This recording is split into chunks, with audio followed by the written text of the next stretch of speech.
Hello, puppies and kittens. Welcome to another episode of SkepTalk. And I am joined this week by Natalia Reagan, who has done some TV spots, a little bit of television actress here. You've also worked with Neil deGrasse Tyson for a bit. You do a lot of comedy stuff. And I appreciated that, the way that you promote secularism through your many avenues. It's surprising that you didn't come up through YouTube first. And so we're pulling you back here to put you on to say, hey, this is where we all started. So share a little bit of your story with us, would you please? Sure. Well, funny enough, I did start it on YouTube, but it kind of popped off and then it dissipated. But I started pitching science comedy shows in 2010 after, being years of an actress. I think briefly the story. I was an actress for years. I got hit by a truck on the shoulder of the 101 freeway here in Los Angeles, which will make you rethink your life. And I realized at the time I really wasn't doing what I wanted, which was working in science. And so I went back to school to become a biological anthropologist. And while I was there, I started doing a lot of science comedy stuff. I'd write science comedy in my spare time. And so I started pitching science comedy TV shows in 2010 and got laughed out of a lot of rooms. A lot of like, wait, what? You're science comedy and you're a woman? Yeah, get the hell out of here. And so my friend was like, you got a garage, you got a camera, you write, you can make stuff. Why don't you make your own content? And so I made The Story of Boobs, the Breast Tale Ever Told, about the evolution of human flapdoodles in my garage. And I threw it up on YouTube thinking, I don't know, all the other videos I put up on YouTube were like me with my pet rabbit doing hello, silly voices and stuff. But it didn't go viral, maybe had 200, 300 views, but I got a phone call that summer from the Today Show. Apparently it was a very slow news week and they were going to do a story on America's obsession with chesticles. And so they reached out to me and said, we were Googling anthropologist and boobs and you came up and we'd love to have you on. So I did the Today Show. I accidentally, I don't know if it was accidental. Everything happens, I guess, somewhat for a reason. I admitted on national television that I used to watch Skinamax as a child. So I threw up my softcore porn addiction as a kid up there on national television. Haven't been asked back on the Today Show. But a couple of days later, Stephen Colbert made fun of us and was like, NBC, I saw this thing on boobs. What about butts? And so I did a rebuttal to his commentary and made a butt week video. And I did a bunch of butt stuff, which is fun to say. But I talked about the evolution of the human booty. And you're in anthropology, you've got anthropologist background. That, bipedalism affected a lot of our morphology, including the presence of our large fleshy keister. And so I got to talk about that. And that just snowballed into hosting a Bigfoot TV show. And then doing a show called Talking Shit with Dr. Todd and Natalia, talking about biological anthropology and sequencing DNA from turds, because that's something that was very prominent on the show. And, went on from there. Nat Geo history, working with Neil deGrasse Tyson, writing comedy for him on his TV show in New York. That's actually what got me out there. And I got to be a correspondent on the show and host Star Talk All Stars. And he let me cover anthropological topics rather than just space. So I got to do some space, which was fun because I felt like I got to be the plebeian that was like, I don't understand dark matter. Help me out, Katie Mack.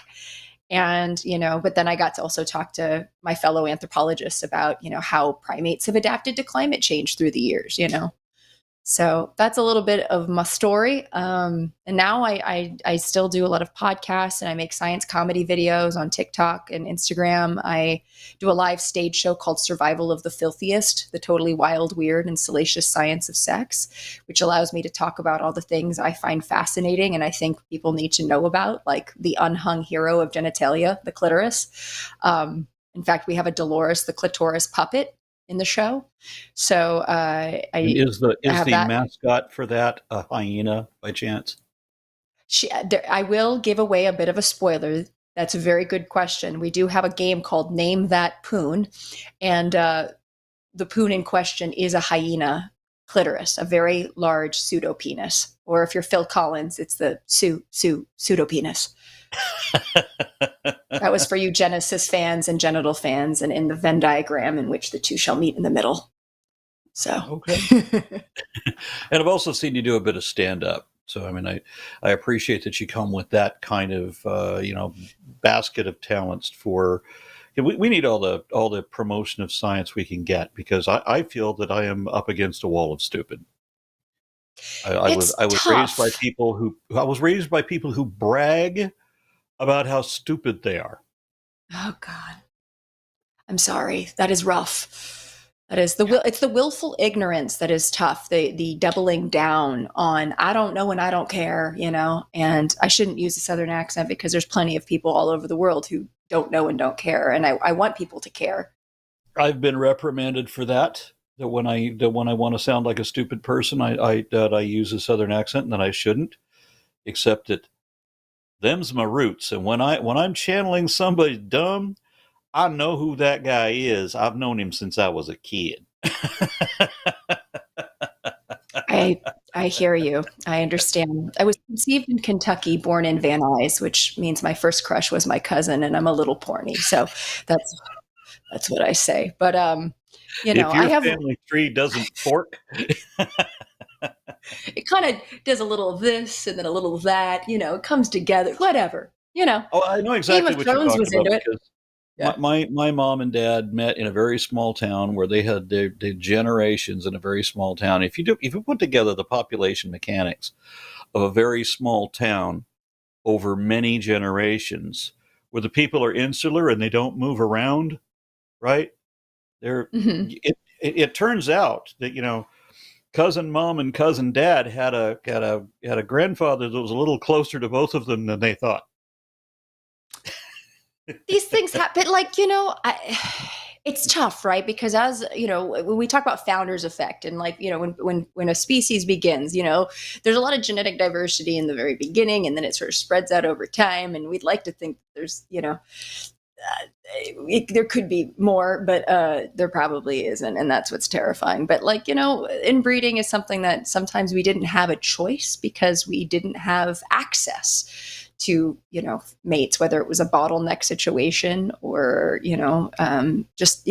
some sort of geographic bridge, and we see that even I studied spider monkeys, and a big problem with them was they were in the most deforested area of Panama, and so they were living on little islands on this landscape, and they weren't getting access to non siblings or cousins, and it's that's when you get some problems.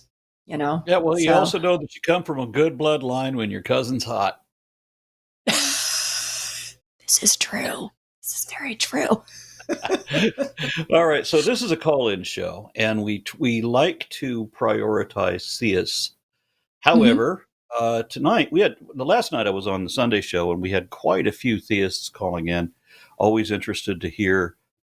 I don't want to use the word violent because it's not always appropriate, but I mean a starkly different perspective. We've only got a couple of atheists in the queue today, but I'm going to go ahead and take a call from one of them. You ready to take a call? Yeah, absolutely. Okay. All right. We are speaking with William in, I believe that's, is that Arkansas or Arizona? Which is that? AR. Arkansas. Arkansas. Thank you. All right. And what is your Hello. quandary, sir?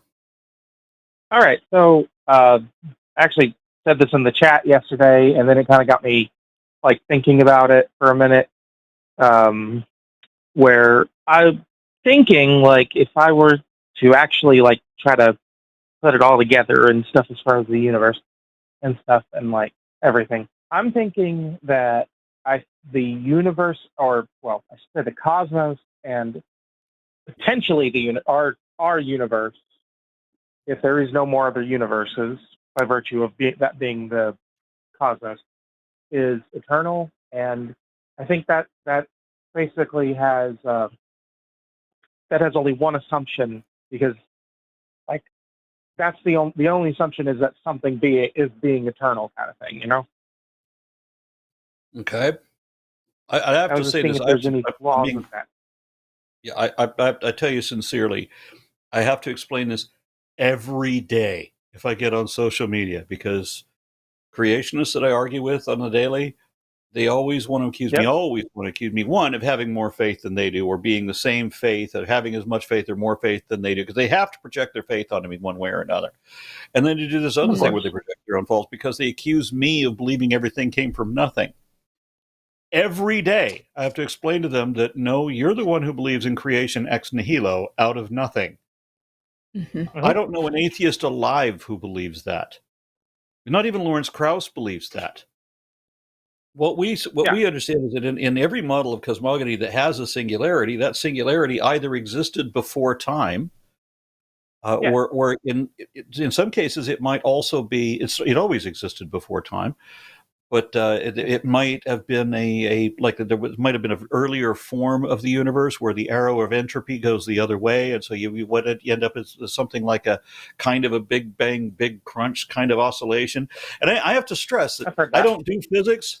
I don't care, literally don't care about cosmogony because it doesn't make any difference. Whatever the explanation of the universe is does not change the fact that we are evolving apes and that all of the scriptures of every religion are man-made mythology with no truth in them. So it doesn't matter what any of that is. But the believers want that. They want the Big Bang to be my belief.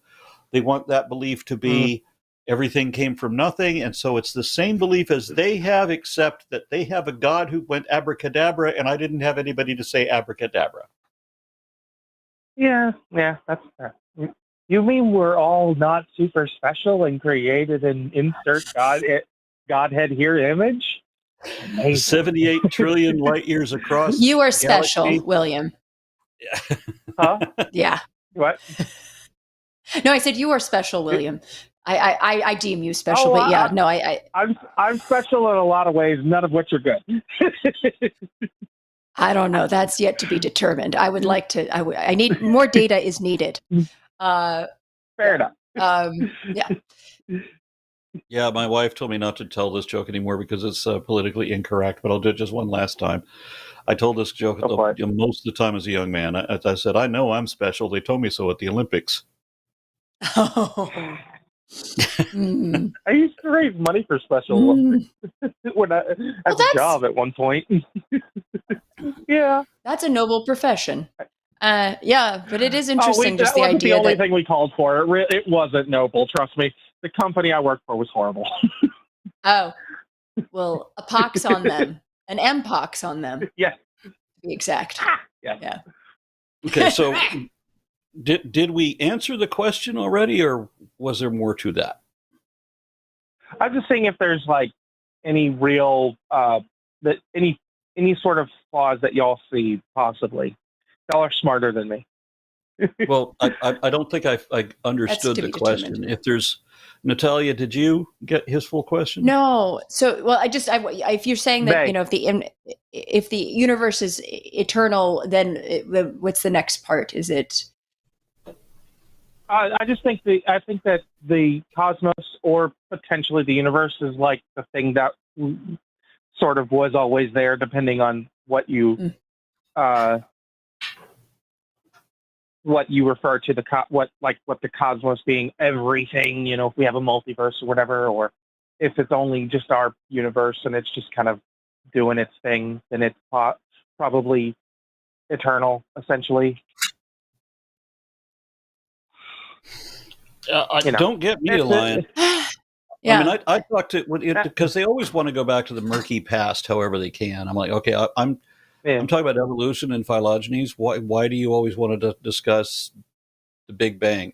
And then I notice when Lawrence Krauss is on a talk show, they always want to talk to him about evolution. Why don't you switch us up? I do have a second question, actually. What's that? And it is more in line with evolution and stuff.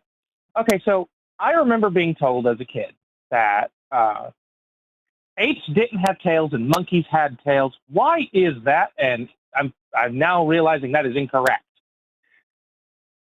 That apes. Wait, say that again. You said you were taught that apes have tails. Don't have tails. Apes My don't have tails, and monkeys do, and they're different. Most monkeys do, not all of them.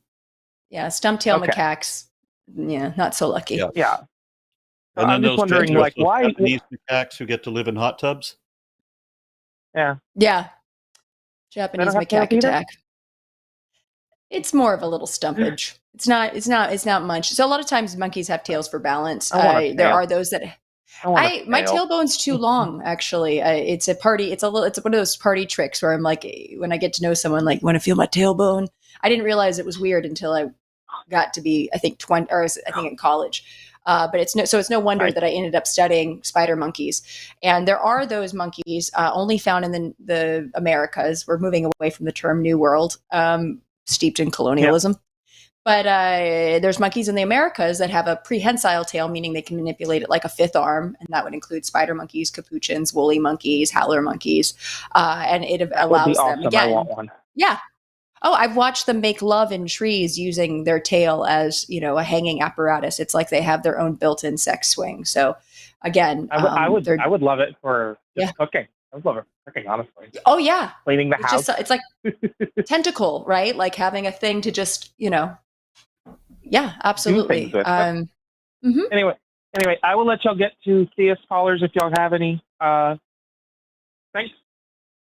All right. Well, thank you for calling. Thank you, William.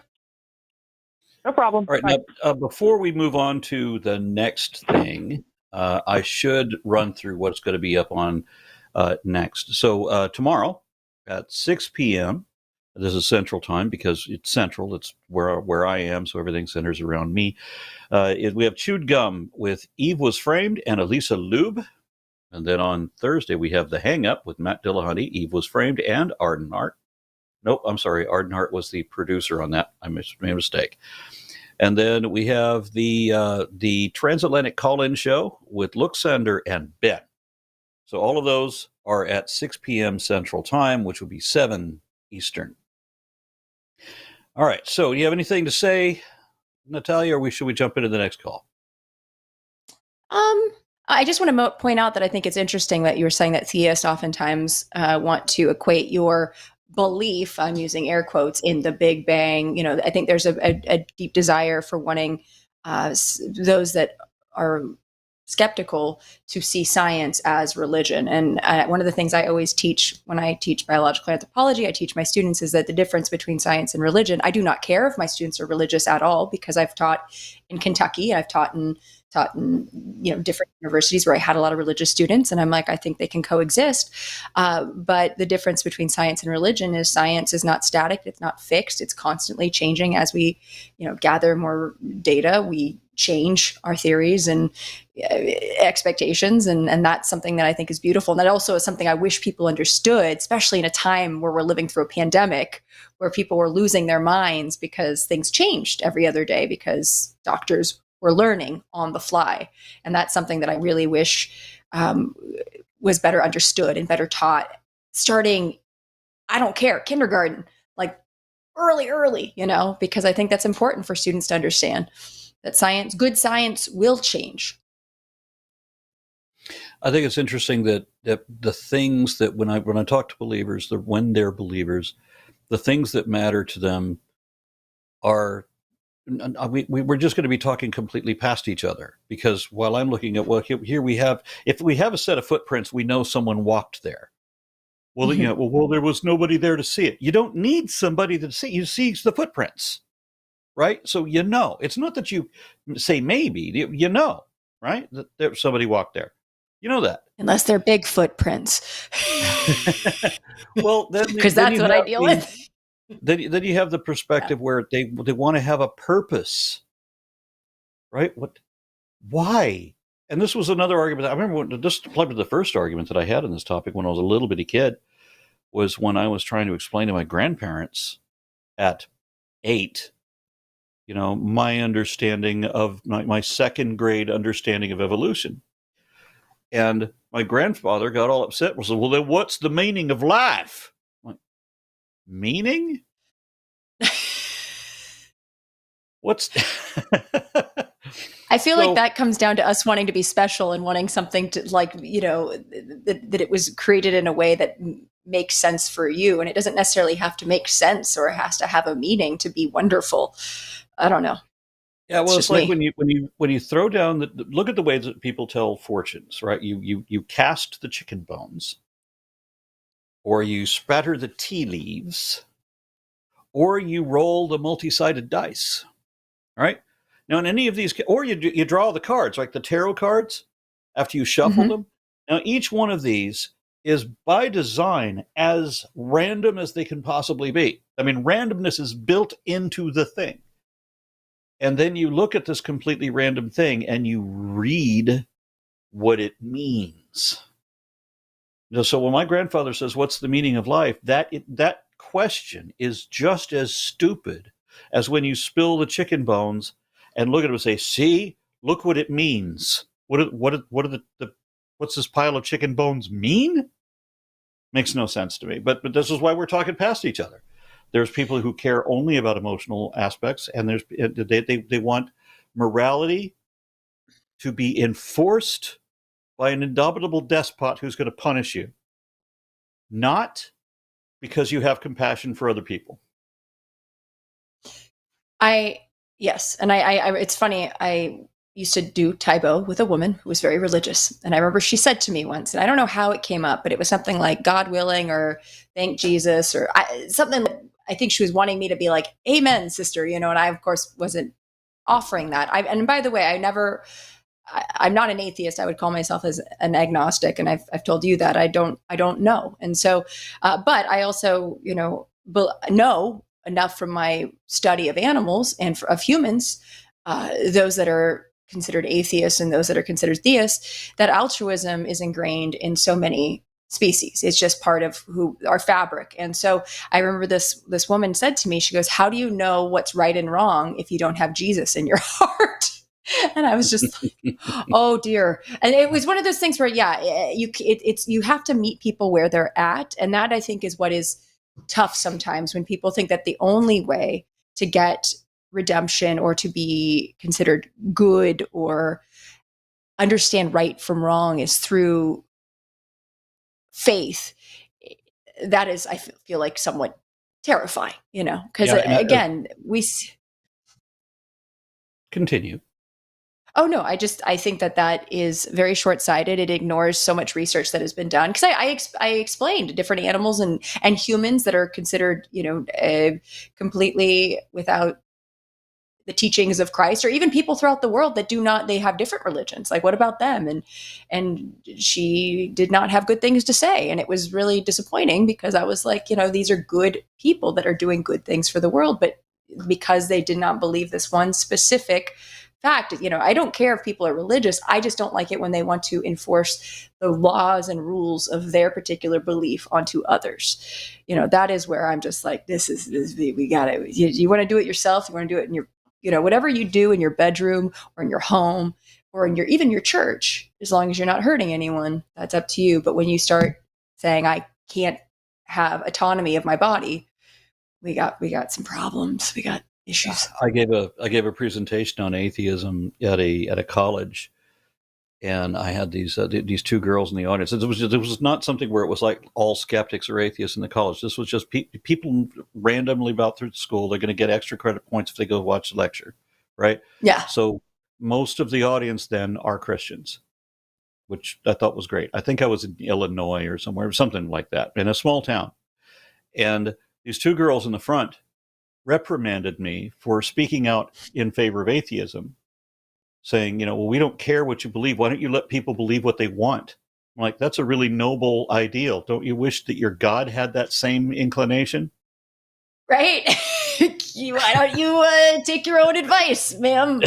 Yeah, that's the thing is, do unto others as you'd have done unto yourself, and it's just like the golden rule. You see it across so many different religions, but it is not actually practiced by those partaking in said religion. I'm not. You mentioned to start meeting people where they are, and I'm not going to start this argument, but I just want to point out that an atheist is someone who does not believe there's a God, while an agnostic is someone who doesn't know that they're atheist.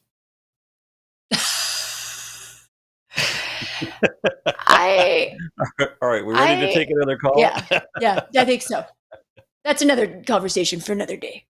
Yep. All right, so we have Rich, and Rich in Oregon. How do you do, Rich? Hey, Aron. Hello. Hi. Hey, dude. Natalia, I haven't seen Natalia before. I've seen you on numerous times on several of these shows. And well, yeah, nice to meet you. Kind of help me work through my deconstruction. Okay, happy to. Good. But I got a question about, is it more important to live like an atheist or to believe like an atheist? I don't think it matters what you believe. For me personally, the only reason is that the only thing that's of interest is why you believe it. Mm. Yeah. Otherwise, I 'Cause think your beliefs are I've been irrelevant. following- I mean, beliefs inform actions. So I would say that only accurate information has practical application. And believers always immediately call up for the placebo effect. I'm like, is that just a Freudian admission that you know that it's all just make believe, that you know that you're full of shit? Oh, yeah, I think so. Yeah, I've been deconstructing out of my evangelical church for about the last 7, 8 years. And the last book I read, Dietrich Bonhoeffer's Letters from Prison, where he advocates living as if there's no God. Mm-hmm. And frankly, I don't know or even know whether I believe whether there is a God or not. But I know I got to live like it's my life and I get to choose, or I have to choose and take responsibility for it regardless. Yeah. Well, I don't see how you live as if there is a God. Personally, that would be. I'm trying to imagine that. Imagining maybe that you have a safety net that you watch fail. You've watched that safety net fail. So many of your friends, so many times. A child is abducted. Everybody prays that the child is found. Well, you found the child, but it was in traffic and it's dead. You get a cancer diagnosis, everybody prays, and then the person dies. And then you make up excuses for why the person died. Well, God needed another angel. It doesn't matter. Believing as if there's a God only means that your sex life has a secret voyeur, because somebody's watching everything you do, right? All the time. But he's not going to do anything about it. So while the child is being molested, God sits back and does nothing. While people starve, God does nothing. He helps you find your keys, but let 30 children get gunned down in Nairobi. There's a book called Disappointment with God, which is written by a Christian. But in the years past, that did help me to reconcile with my life. I never saw God actually show up and heal my body after a triple bypass or having Parkinson's now, as that's progressing. And people tell me, well, if you pray hard enough, you'll be healed. And I watch people waste away and die anyway. Well, then why is it? To show up. Why do we have all these faith healers in these mega churches reaping in their billions of dollars in donations, but none of them can walk into a children's hospital and clean out the burn ward or the cancer ward? Yeah. Or help with the unhoused problem in their city. I'm sorry, what was that, Natalia? Well, I was just going to say, help out the unhoused population in their city. We're talking about people that believe in Jesus oftentimes just do not practice what Jesus preached. And I always thought, I grew up going to Presbyterian church, not really I actually chose to be baptized when I was 14, which is wild to me because I'm not religious now. But I remember even at 14 thinking Jesus was an all right cat. I was just like, he's rad, but everybody else just fucking sucks in that book. I just did not get it. And, my friend John Fugel sang, I'm going to paraphrase. He basically says, I loved it, but I think of Jesus like I think of Elvis. I love the guy, but the fan club creeps me out, and that's kind of how, if people actually followed the teachings of Christ, it would be a much different picture of Christianity, or just the Gospels. Because even towards the end of the New Testament, it gets all nutty. Let's think about that. Let's think about it. People followed Christianity, the teachings of Jesus. So sell all your clothes and give money to the poor. Feed the immigrant. Mm-hmm. How's the immigrant Do children? not pray publicly. In public. Do not pray publicly. You're a hypocrite. Yeah. Matthew, is that Matthew 6 or Matthew 10? I get those confused. Matthew 10 is the one where Jesus turns into a hypocrite of himself and says that, you can't be my disciple unless you hate your mother and your father and your sister and your brother and your life and even your own wife, and pick up your cross and follow me. But yeah, if you have like the city council of Kansas City, Missouri, they're gonna follow Jesus. So they're gonna house these unhoused people. They're gonna provide food and take care of the homeless and all of that. Except that what they really do is pay extra money to build spikes in the sidewalks so that homeless people can't sleep there, or design And they're benches so that Christians. you can't lay down on them. Yeah. Yeah. Yeah. Well, that's just the thought I had for today, and wanted to get some guidance on working through this as I'm continuing to work through the rest of my life. And like I said, I just have to take responsibility for my own life. Like the voices in my head once said, well, what are you going to decide? It's your life, not mine. Yep. Yeah, I can tell you this much: God literally doesn't give a damn.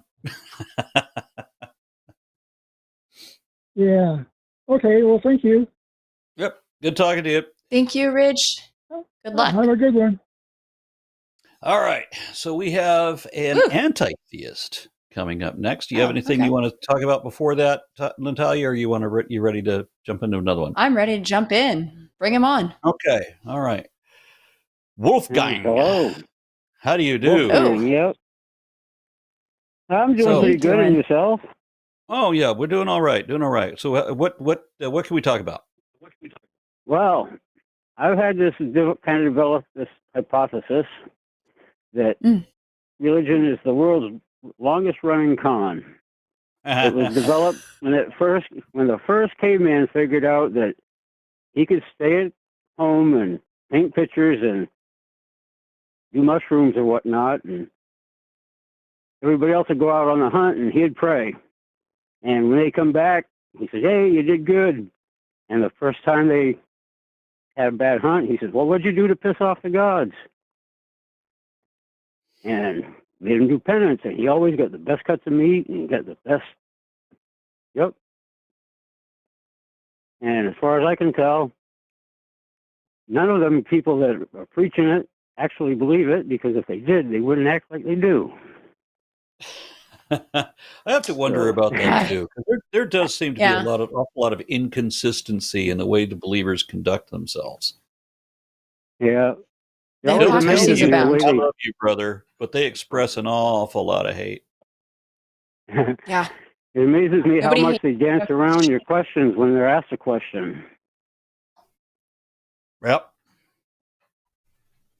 Yeah. Well, I mean, even if you look,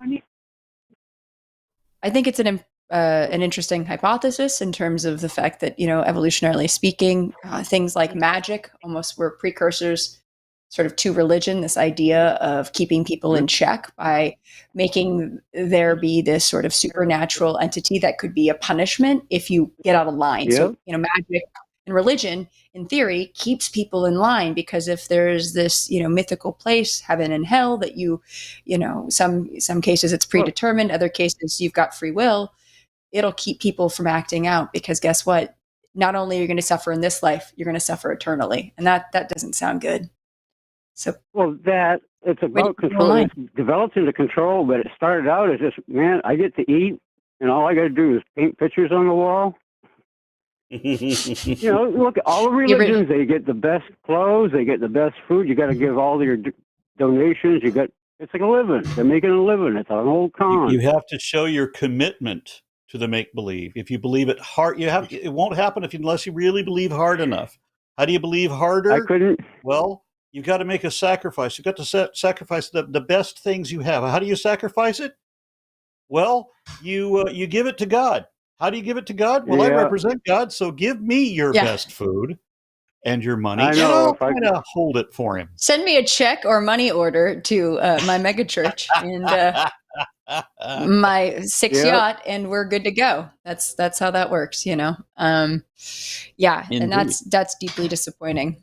But also, and that's why for me, it's like, how do they not see it? How do they not realize that the mega church pastor owns?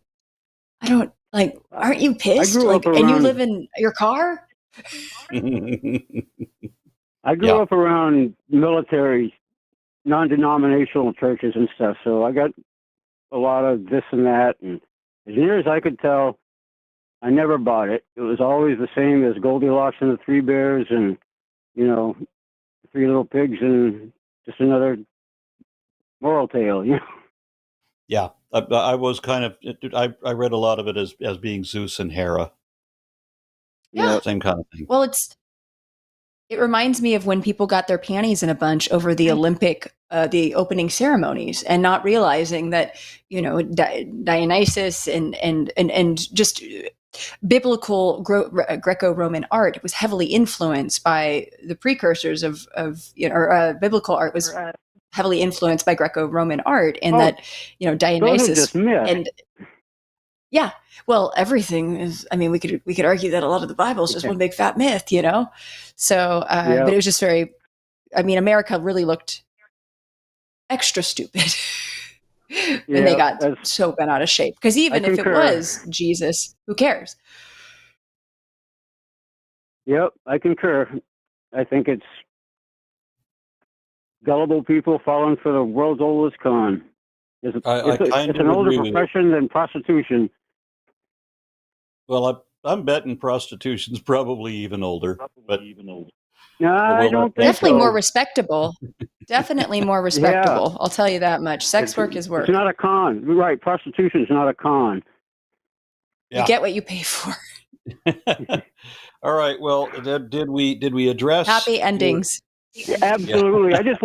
I just had to tell the world that, hey man, you're falling for the world's oldest con. And the people telling you about it don't believe it either, because if they did, they wouldn't do what they do. Yeah, absolutely. Yes. All right. Well, there wouldn't be a price for admission. All right. Have a good evening. Bye. Thank you. Good night. Thanks, Wolfgang. All right. We got a theist on the line. Bring him. Yeah. So, John in Jersey. How do you do, John? Can you hear us? Hi. John? Hello? Did I lose John? Let me try this again. Let me hit the button again. Morgan, that is not working. I'm clicking this button and it's not coming on. Hello. There we go. Hi. John, can you hear us? Hello. Could you hear me? Yes. We got you. Oh, cool. So, life is stranger than fiction. I'm the weirdo believer that I'm being attacked on both sides, both believers and atheists. I spoke to you a few times before.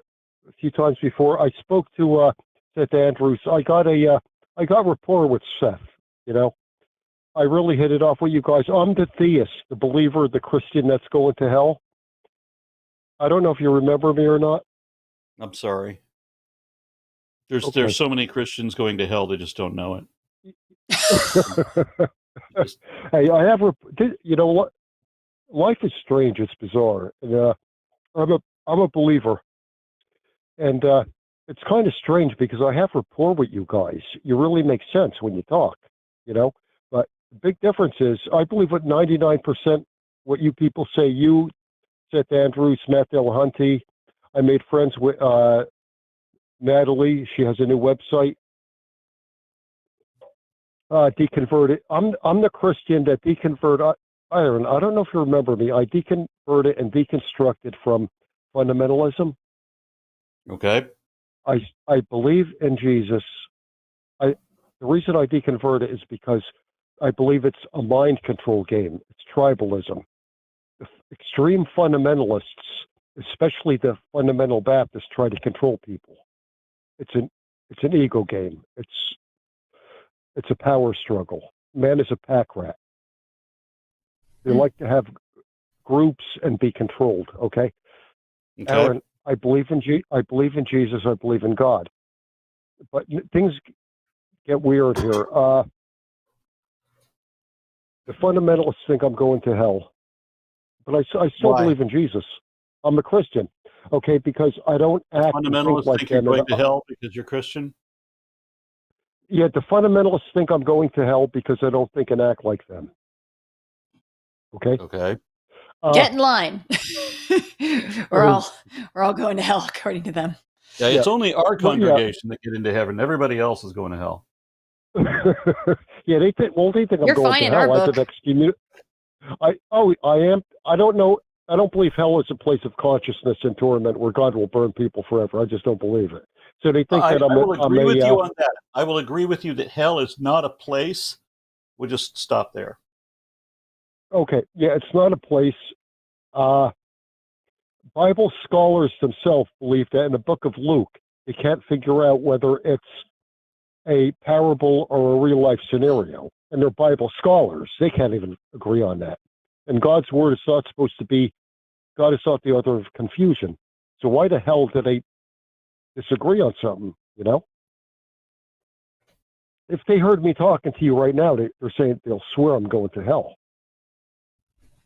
But I mean, yeah. I don't know if you follow me or not. I don't. I mean, I Okay. think I do in terms of, yes. I mean, it's almost like the infighting of Christianity and Catholicism. I mean, look at Ireland. You know, the Catholics and Protestants can't get it together. Protestants Natalie, were going to hell. Yeah, you hit the nail on the head. And the reason I'm going to hell it's is the infighting. because, yeah, it's the infighting. I don't let them control me. I like going to the beach. I like going to the movies. I like having a couple cans of Budweiser. Okay, you lost me there. Okay, well, yeah, they can't control me. They think I'm going to hell. But good. No, if you're drinking Budweiser, you're already there. Yeah, I'm already there. I'm a believer. I'm a Christian. I believe in Jesus. I can't stand fundamentalists. I can't stand independent Baptists. Seth Andrews said that I'm going on a journey, and I'm wrestling with a journey. I'm still trying to find things out. Okay, before I have my question, Aron and Natalie, is there? Aron, please. I need you. It's Natalia. Aron. Okay, I'm from Jersey. I got a bad accent here. I'm sorry. It's okay. Yeah, no worry. You're fine. You're fine. It's okay. I want to know: are there deconstructed and deconverted that are still Christians? I heard that there are many. I thought I was the only one on the face of the earth like this, but I did hear from on the line and atheists that there's hundreds of people like me. Is that correct? Oh, I mean, I can answer that. I feel like I've met a lot of people that have run screaming from the church, but they still believe in God and the teachings of. Okay. I mean, I know people who, but I don't. They haven't banded together to form their own. I mean, and there also is different kind of non-denominational churches that are far less fundamental, and Unitarian church doesn't really count because they don't. That's a whole nother thing. But still, I think you're not alone there. I think it's like you've gone rogue for Jesus. Gone rogue for Jesus. Yeah, I know. It's kind of weird. I feel like sharing I'm a beer. on a fence here. Yeah, I can't, the fundamentalists drive me out of my freaking mind. But I have a kinship with the deconstructed and deconverted people like you and Aron. You know what I mean? Yeah. It's weird. Okay, I got a question. I was hearing some comments from Dr. Bart Ehrman, who is deconstructed and deconverted from Christianity, and he doesn't believe in evolution. You and Aron believe that. Is that correct? Aron, please. And it's not that we believe in evolution. I can show you what evolution is, and then you'll know. Oh, okay. Well, that's real. Yes. Yeah. Oh, okay. It's not a belief system. Yeah. So, okay, I don't believe we evolved from primates. We are primates. I mean, I know. I know. Okay, I know what you mean. I mean, and it's one of those things where I teach this specifically, and just to throw this out there is a lot of people think that or assume that the way evolution states this is that we come from monkeys and apes, but what it is we have common ancestors. I'm just throwing it out there. Now I'm watching Aron having sweet, loving moments with Falcor, and I'm about to lose my mind. I don't know if you can see this, John, but Aron has a very beautiful Great Pyrenees baby. But anyways, go on. Sorry. Okay. Now I've got something to argue with Natalia about. Mm-hmm. Okay. Yeah, it's we are still monkeys. I mean, we are Okay. primates. No, Absolutely. I but would, not just yeah. primates. You would say Primates we're can still talk. monkeys. Yeah, we are still monkeys. Okay. Could it be I'm okay with possible, in your that. opinion? You know about my tail. I don't think we evolved from primates, though. I think we were a different species than the primate. Well, the primate Now, is a I mean, whole box of we're an species. order. Yeah, it's an order, primata. Yeah. So, yeah. And then humans alone, just human means I think 9 species just within human. Now there's only one left. Homo. Yeah. Well, And then sometimes I when you wonder. and then there were 50 ape species known just from the fossil record, and I think that might just be dryopiths. So it might have been closer to 100. A lot of Miocene apes, tons of Miocene. I brought this from my house because I don't have. I'm at my mom's. I brought this as Homo ergaster. This is one of the many Homo species that is no longer with us. If you can see this. Anyways, okay. it's over here. Okay. I'm not an educated man, so I'm getting confused here. So. Oh, I don't want to do that. Sorry. You Sorry. You guys are kicking my ass again. Okay. No, not looking to do that. Okay, so what was the question? Because I think I missed it. The question was, I don't believe that we evolved from like the ape, the orangutan, the gorilla, or the chimpanzee. Correct. I believe like we're separate from them. In I what don't know sense? if you and that. I don't know. We're unique, Aaron. Is the orangutan we're not like, unique? You know, there's 3 species of orangutan, right? No, I didn't know that. Yeah. Yeah, there's a lot of different great apes. There's 2 main species of gorilla and then 4 subspecies, and there are 4 subspecies or races of chimpanzees. But there is currently alive only 1 species of humans, and there were, I think, up to 9. Okay. And it's growing. We keep finding more. Yeah. Oh, God. Okay, so if they were put, would they, in a million years from now, if orangutan, gorilla, and chimpanzees were put on an island, would they evolve to a Homo sapien, a human like me and you? Okay, let's look at this. That's to assume, yeah. Let's go back to ancient Rome. Okay, go back a couple thousand years, 3,000 years, if you like. Oh. Get somebody that speaks Latin from Rome, and you pick them up and you put them on different islands. Okay. Are they going to start to speak Spanish, French, or Italian, or Romanian? Those are all Latin-based languages. We know that all of those languages developed out of Latin. But is the exact same language going to happen again? I can't answer that. I don't know. Well, think about this. Also, if you want to take some primate species and put them on an isolated place, you're not going to expect them to turn into us. First of all, you didn't start with the ancestor that produced us. You started with a chimpanzee, which we didn't come from chimpanzee.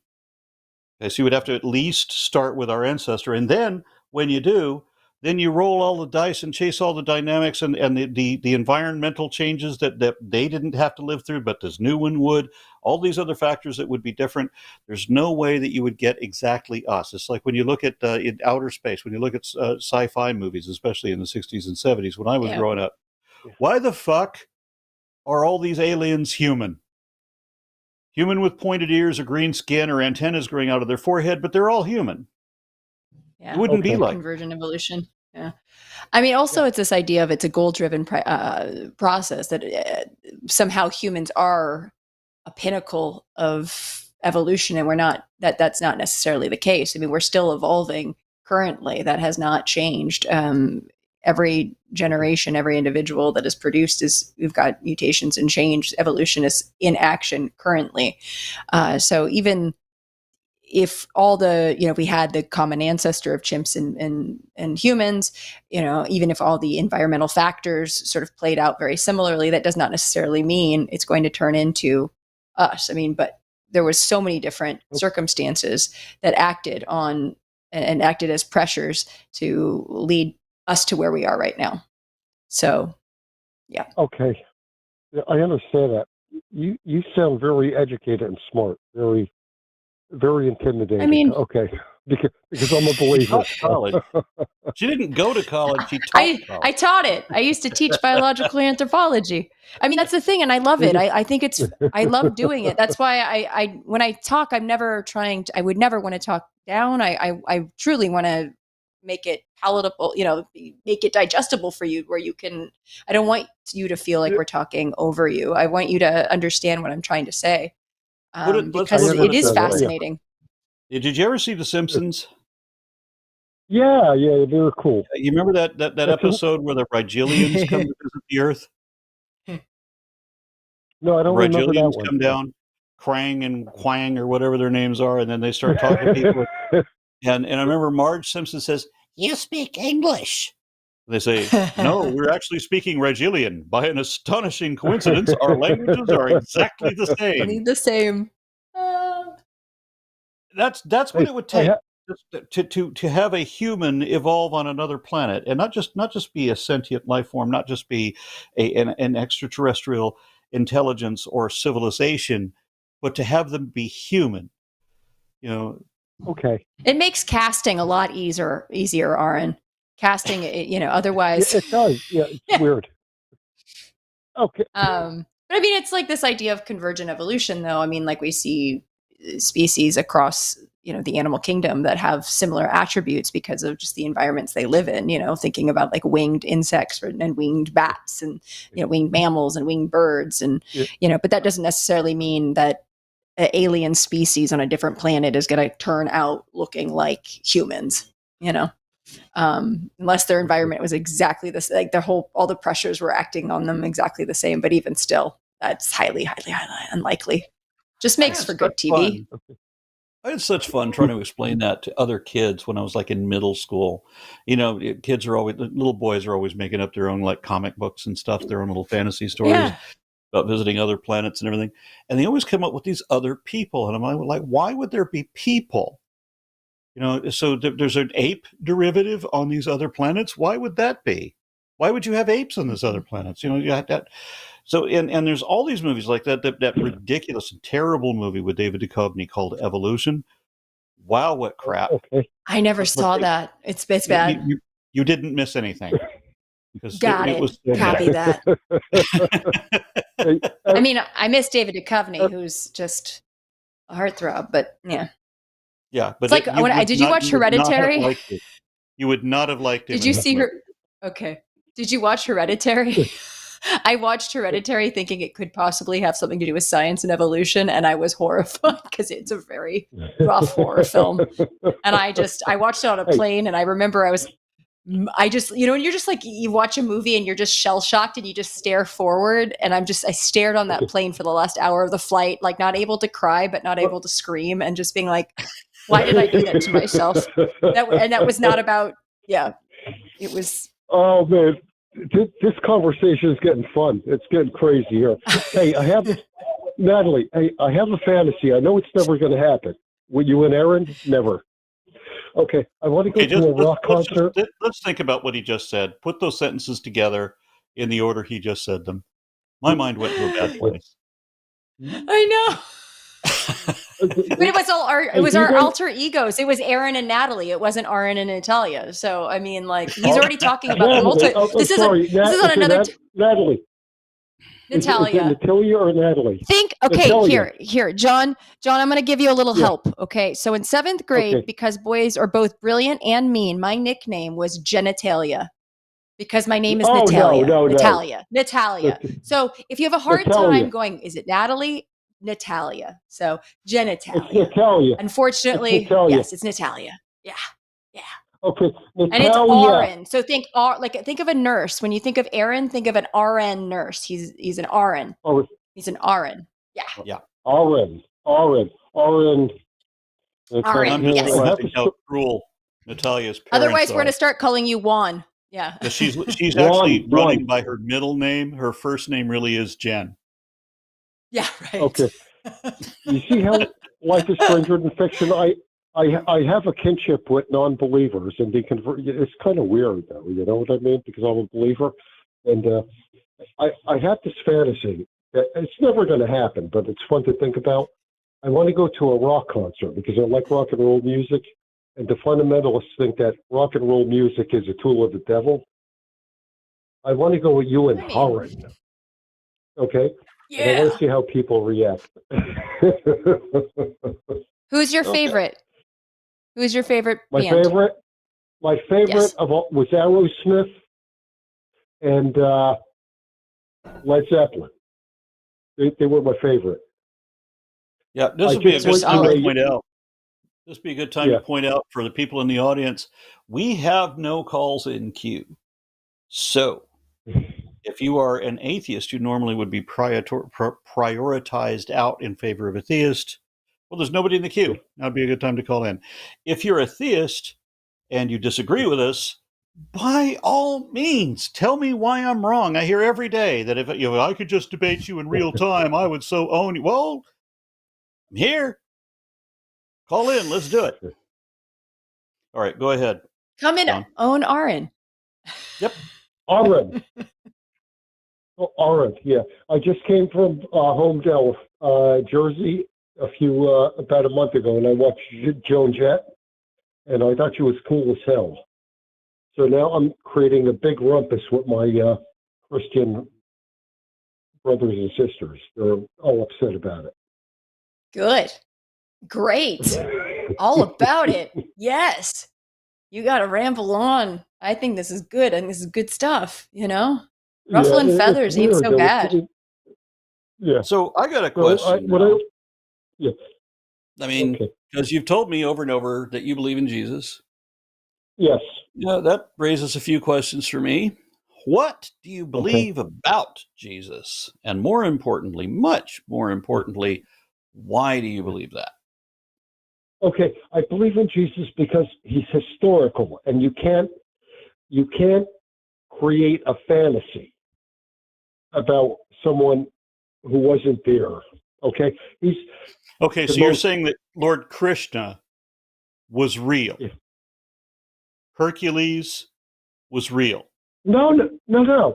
I believe Superman that was Greek mythology. Is real. Darth Vader is real. No. Okay. You said you can't create a fantasy without a real person at the heart of it. Yeah, I believe correct. There has to be a real person because, listen, Hercules was a myth. Okay. Then you can create a fantasy character without a real person. No. Jesus was real. How do you know that Jesus was real and that Hercules wasn't?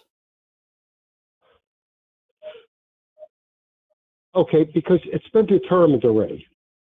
How has it been determined? That was my question. Because everybody knows that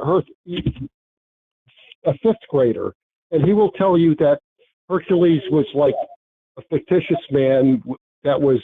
Sadly, no. Studies have shown that children who are raised steeped in religion tend to think of mythology as real. They can't distinguish fact from fiction. So children tend to believe myths as having a basis in reality. So how do you know that Hercules was not real?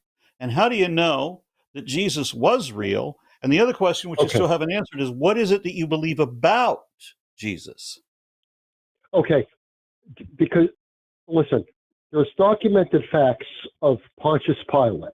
Okay, we believe that. Even hardcore atheists believe that Pontius Pilate was a Roman governor. I don't have a problem with the fact. I don't have a problem with the probability of a first century faith healer and cult leader who didn't know what caused diseases. He didn't understand pathogens. That's why he was foolish enough to tell his people not to wash their hands before they eat, because he believed in the power of magic words.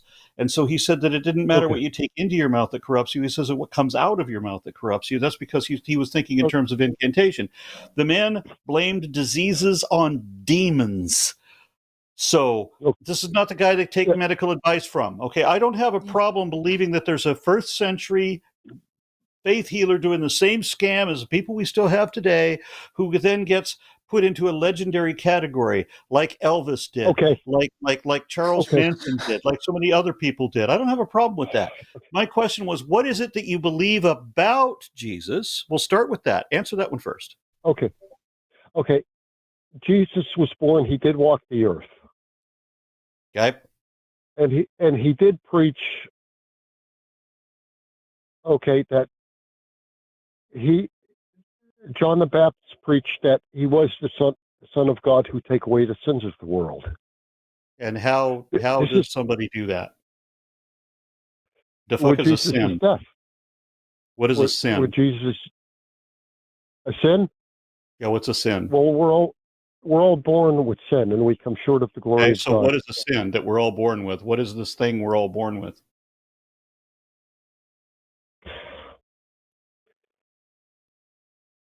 Well, we sin every day, Aaron. Okay, so what is a sin? I mean, are you noticing a pattern here? Okay. We're going to start throwing jabs at each other now. I'm asking questions. You're not answering. Okay. What's a sin? Disobeying the law. God's law. Everybody has sinned the 10 Commandments. God's law. God has laws? Yes. Okay. So are we talking Leviticus? Like the 10 Commandments in Exodus 34? Yeah. Where thou shalt talking Old Testament? The feast of the leavened bread?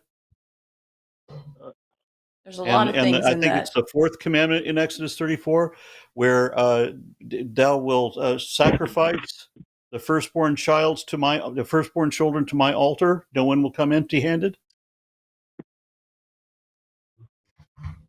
Are those, you talk about the 613 laws of God that are in the Old Testament? Yes. Okay, so do you keep the Feast of the Leavened Bread? Do you keep the Feast of Weeks? No. Okay, well, I guess that's your sin then. Because Jesus said that you had to keep all of those commandments, or else you would be called least in heaven. Yeah, but we couldn't. God, you don't want to be called least. Yeah. Okay,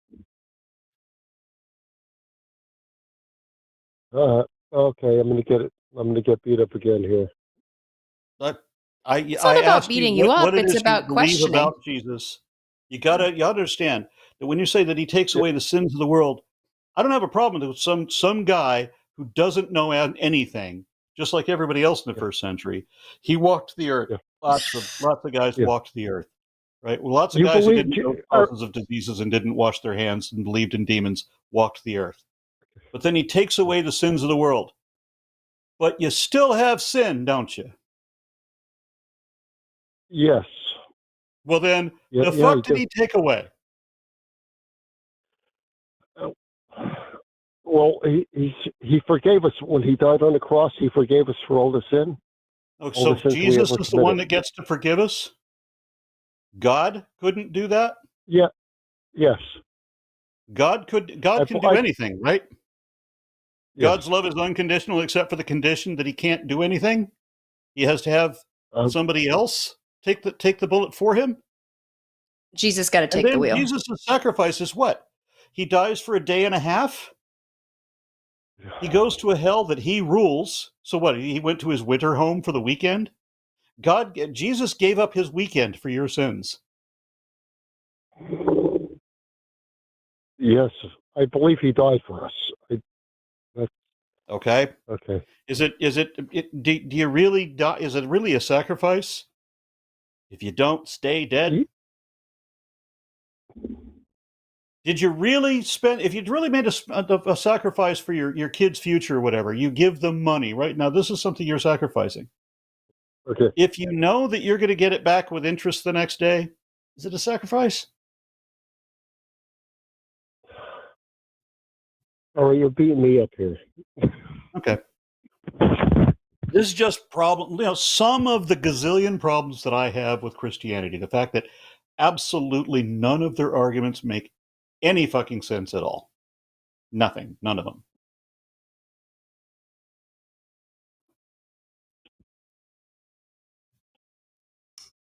Yeah. Right. That's what I've been taught, though. Like he Well, died you can for everybody, but unlearn. you got to believe. Okay, so what happens if you don't believe? Then the sacrifice is meaningless. What happens if you lived before Jesus did this thing? What happened to those people? Yeah. All those thousands of people who lived, millions of people who lived before Jesus. Well, the Earth is only 7,000 years old, Aron. So slow down. Slow down. There was only 5,000 years before, you know. Yeah. Sorry. That was bad. Yeah. And I do have another question that's troubling me. You know, Okay. like when Jesus died, the law was passed away. Okay. But how about people were dying every day? The law was And they passed never heard away? it. What does that mean? Yeah. Yes.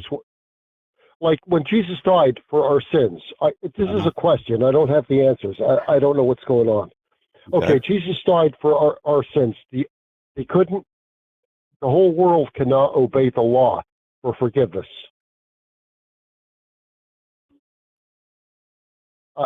I'm waiting for you to finish the question. No. Okay, so people were dying, but they never heard of Jesus before in all different parts of the world.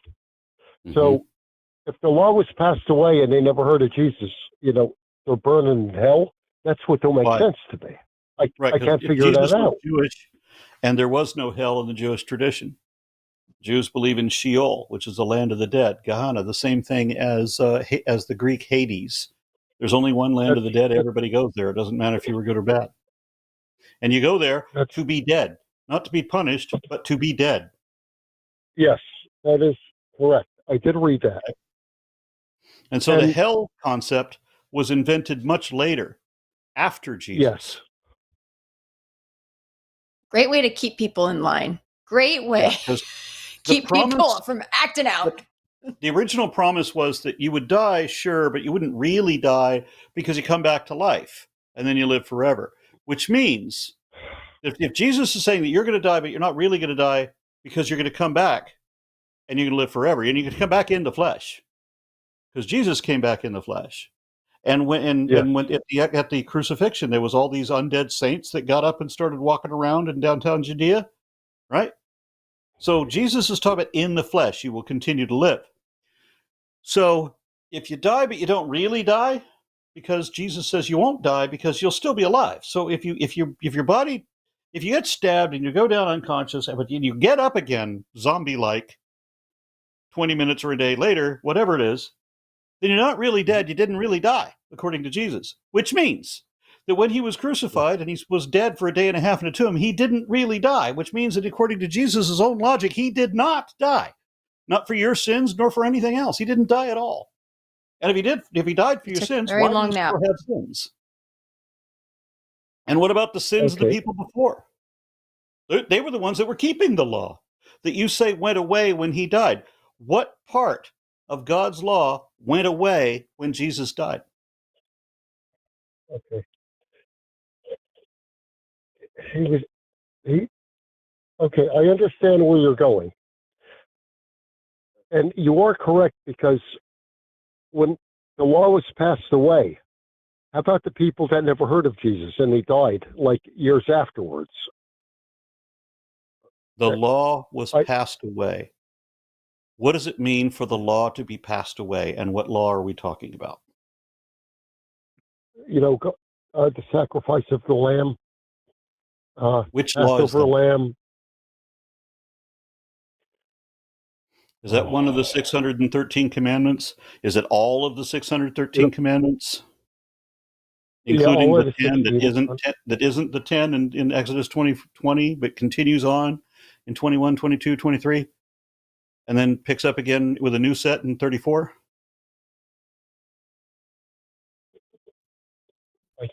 Also, why would you want to believe something that has so many damn rules? I'm sorry, just from a very logistical standpoint, these are a lot of rules to follow. I don't know. I think don't be an asshole is such a good, solid rule. Come with a good heart.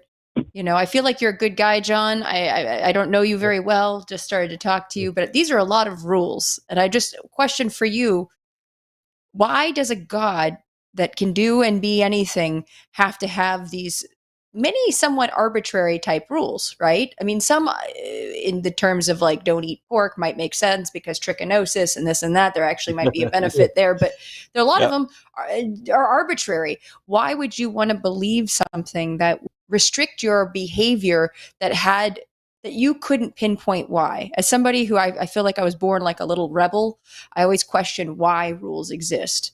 Why do they want to control me? And why would you want to be controlled by something you can't see? You might feel, but you can't see. Why? Okay. I'm kind of lost for words right now. All right. Well, John, I'm sorry to do that to you. I was just a little confused myself, and I thought it should. I felt the need to address it. I'm feeling a little bit sorry at myself that I did, so I apologize. Yeah. Okay. But I do have a couple of other calls lined up because some people have decided that they're going to go ahead and call in. So. Okay. All right. Thank you, John. Thank you. Yep. Thank you for the conversation. Good night. Yes, please call back. Bye-bye. Take care. You too. All right, and now we have Natalia. Did you want to say something? I felt bad for John. I mean, he was very nice, but I had to ask the questions.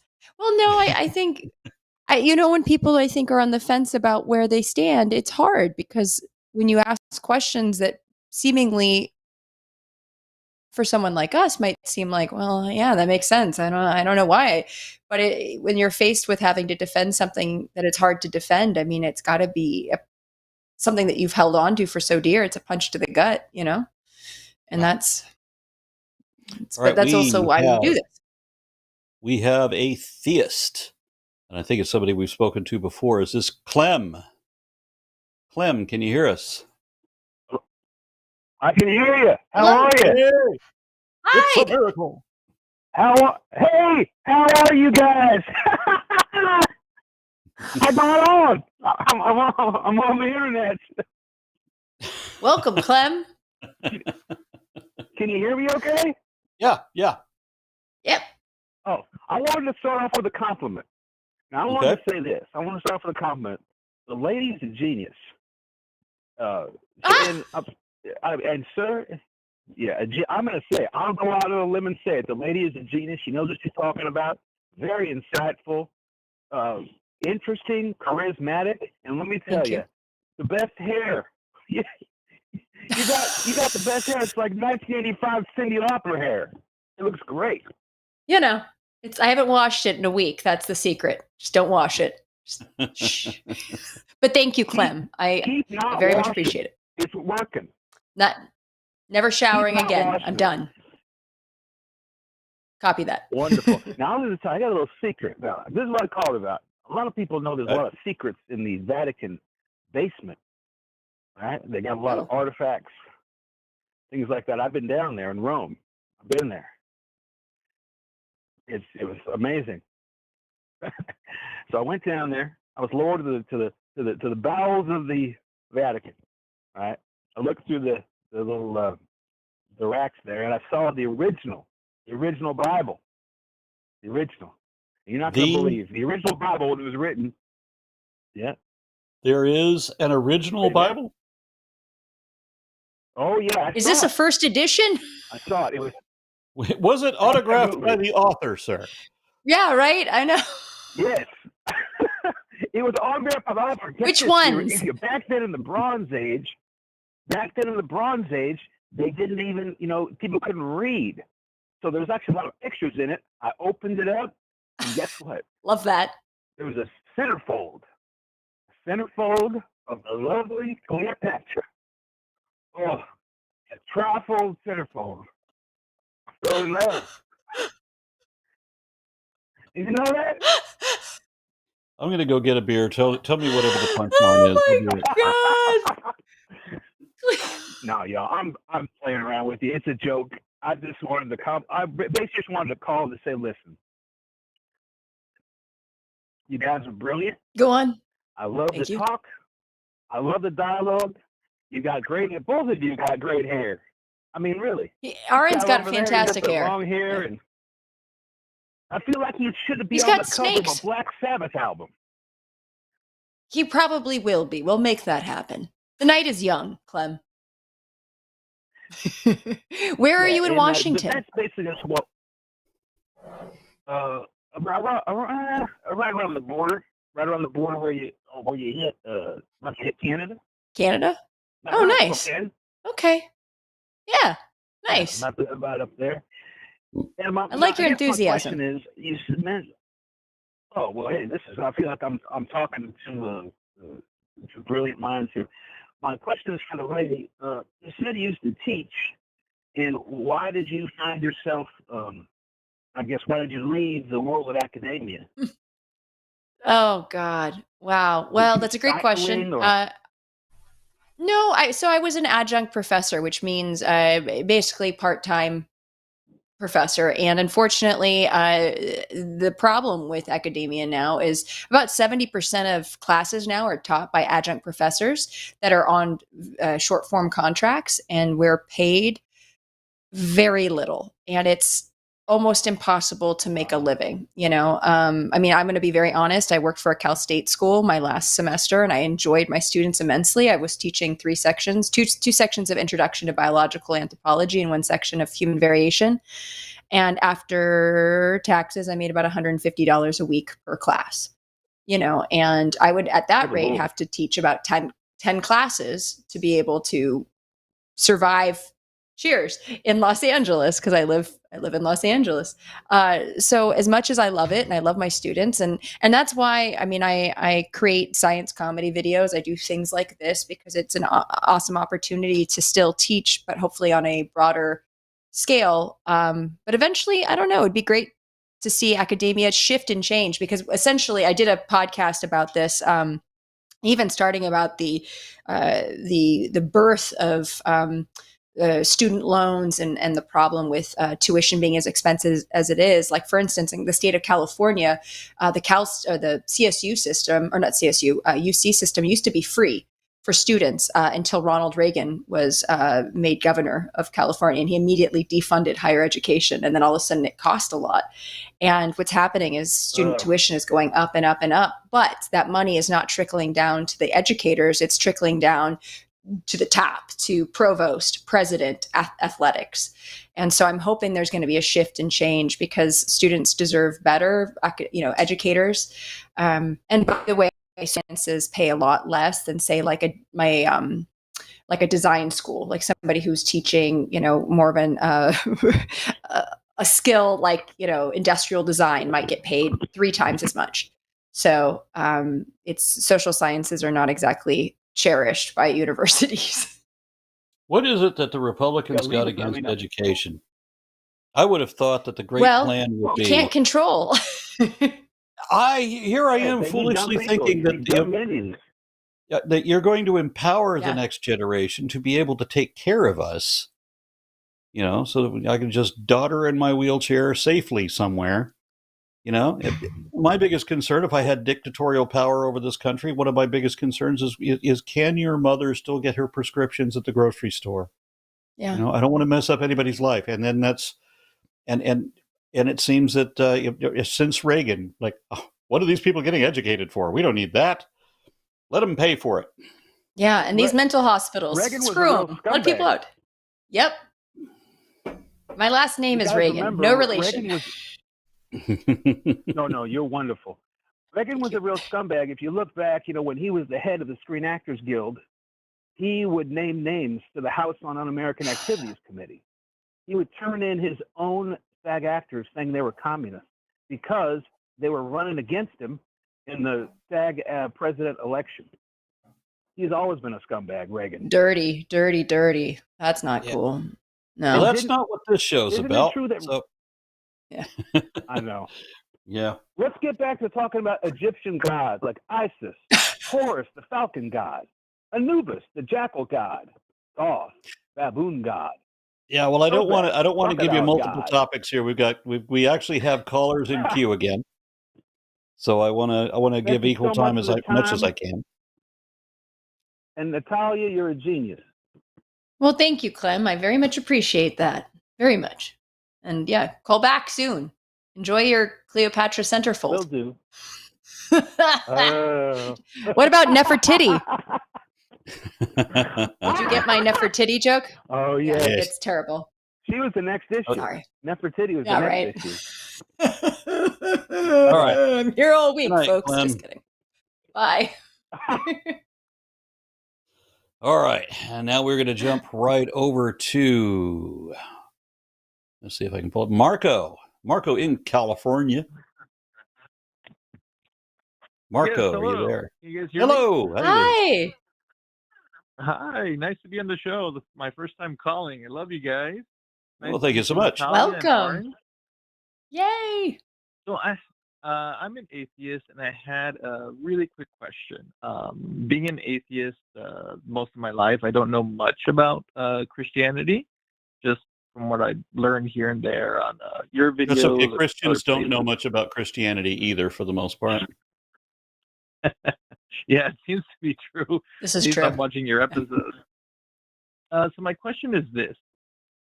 Can the seemingly arbitrary way in which the books and gospels were selected to be either included or excluded from the Old Testament and the New Testament, can that be a good way to argue the credibility of the claims inside the Christian Bible? Natalia, do you have something for this? Hold on. I got distracted by the chat real quick. Hold on. Okay, You're well, saying that. I'll go ahead and Can you address repeat it the then. question? Yes, because The sorry. argument I that hadn't I looked at the make- chat in a while. The argument that I make is that God's infallible, God-breathed word refers to, right? You have God's word, and God's word is making reference to these early books, these other books, like the book of Jasher and the book of the Wars of the Lord and all of that. And so why would God's word cite another author? An author of a book Okay. that's not in the compilation anymore because of human editors. Right. Human editors who didn't think, hey, we can't remove this book because it's referred to here. God is referring to this book, so this book has to be included in what? God's word. Because if we remove it, it's not God's word anymore. Oh, but you know what? If we include it, it becomes God's word. And we're going to Yeah, do that every that's kind of time my Paul writes point. another letter. Yeah, and that is kind of my point. Like, is that a good way to argue against the veracity of the Bible? I would think. Yeah, When the I Old just haven't Testament seen that says, argument used before, and it just occurred to me. yeah, the Old Testament, I forget where it tells you, that it is a sin to add to or subtract from God's word, right? And so they come up with a whole New Testament, and in the New Testament they say the same thing, and then they still add to it, and then the Mormons and the Muslims come and say, "Hold my beer," and they do more. Yeah. All right. Well, I think that does answer my question. Okay. Good. All right. Well, thank you for that. And I've got another call in thank queue. you, We'll go guys. ahead and take that and talk to you soon. Bye, Marco. Thank you, guys. I appreciate it. Bye. Thank you. Sorry, All I right, got and distracted by now- the chat. Yeah, there's so much I can't say because I wasn't looking at the chat, but every time it happens to me, I get drug in, and I don't. I was even like, wanna, oh, this is great. All right, so now we are talking to Michaela in Georgia. You're an Hi. atheist in Georgia. Yep, Georgia. Yeah. You're a unicorn, and I love you. Oh, appreciate it. I love you too. Yeah. What I want to get at here is I just want advice on how to challenge more fringe ideas, especially when it comes to flat Earth. Because I have a friend who asked me a question. I was kind of able to kind of answer myself. But I just want to get your perspective on it. I know you don't talk too much about space and whatnot, but basically what he's saying is he's trying to tell me that I don't think outer space is real because how is it possible that the sun lights up the Earth, but it doesn't light up all of space? Space is dark. Have you lit a lighter in a warehouse? I that mean, didn't have any electricity. Yeah. You notice how the lighter does not light up the whole fucking warehouse? There's a lot of space. Dare I say, space has a lot of space. And, that is why certain planets closer to the sun are also inhospitable, because they're hot. They're really hot. The closer you are to stars, the more light you're going to get and more heat. Yeah, that's what I was thinking. Okay, I'll run that by him next time I see him. And the sun is just our star, right? You know what I mean? Like it's wild to think about. I work at Griffith Observatory, and there's a picture called the Big Picture, which is basically has 2 million objects in the picture. 1 million are stars, and another million are the different galaxies, represent different galaxies. And so, again, we're just talking about our one star in our solar system, which is, we're just a little blip in space. So right. Also fun. Yeah. That's why it's also cold in the other planets. Yeah. So if this guy is looking at something that's 93 million miles away from us, and it's what is it? Is it 400 times the diameter of the Earth? I forget what the numbers are. The sun is really big. Fit a million. Yeah. I'm like, I can't the sun is really big, but it's also really far away from us. But as far as really far away from everything else, the sun is quite a bit out there on its own. So if you look at the sun from Earth, okay, well, that's quite impressive. But if you look at the sun from Pluto or Neptune, provided you could get high enough in Neptune's atmosphere to see the sun, it's quite a different view. I should have probably chosen Europa as an example, or Miranda. You get a good clear view from that one. Mm-hmm. But it would be the same thing as if you take your friend out on a dark night, just somewhere out in the like where you would go see the stars, right? Right. He should understand that if you're going to go out and see the stars, if you want to go see the Northern Lights, you got to pick a place that's really dark to see them. If any amount of light lights up everything, then why would that be? How come you can't see? I mean, my wife and I went on a paleontological expedition into the Badlands of Wyoming. We were 70 miles away from pavement. So, I mean, we're out in the sticks. As far as you get, there's no going to the corner store. No, because that would be a few hours drive, a few hours to the store. So we had a very clear sky, and we were able to see, what is it that Elon Musk made? It was like it's like a chain of stars of satellites that traverse the sky all together. We got to watch that go by. I got to see the galaxy again. How often do you get to see the Milky Way with the naked eye? But it has to be in a place where it's really dark, because there's a thing called light pollution. Mm-hmm. So you take your friend out to one place where there's no light pollution, right? So he can see the Northern Lights, or he can see the Milky Way galaxy. Have him light his lighter. Ask him why it doesn't light up the trees and the hillsides miles away. The problem with flat Earth believers, they want to make believe. They want to make believe so bad because they don't understand anything. And the only way that they can compensate for not understanding something is by thinking that they know more than the experts. And that's by pretending to question them as if they have a means of correcting them. And the problem I have with that is I was arguing with a flat earther for like 3 hours. And I made the suggestion that we can prove whether the Earth is flat. I mean, if you want to say that Antarctica is a ring around the Earth, that's a thing we can demonstrate. He said we can't go to Antarctica. I said I know a half a dozen people who've been there. They sell tours to Antarctica. You can fly yourself down there. We can fly down to Antarctica. We can look at all the maps. We know how to navigate. We get to Antarctica. This is what we do.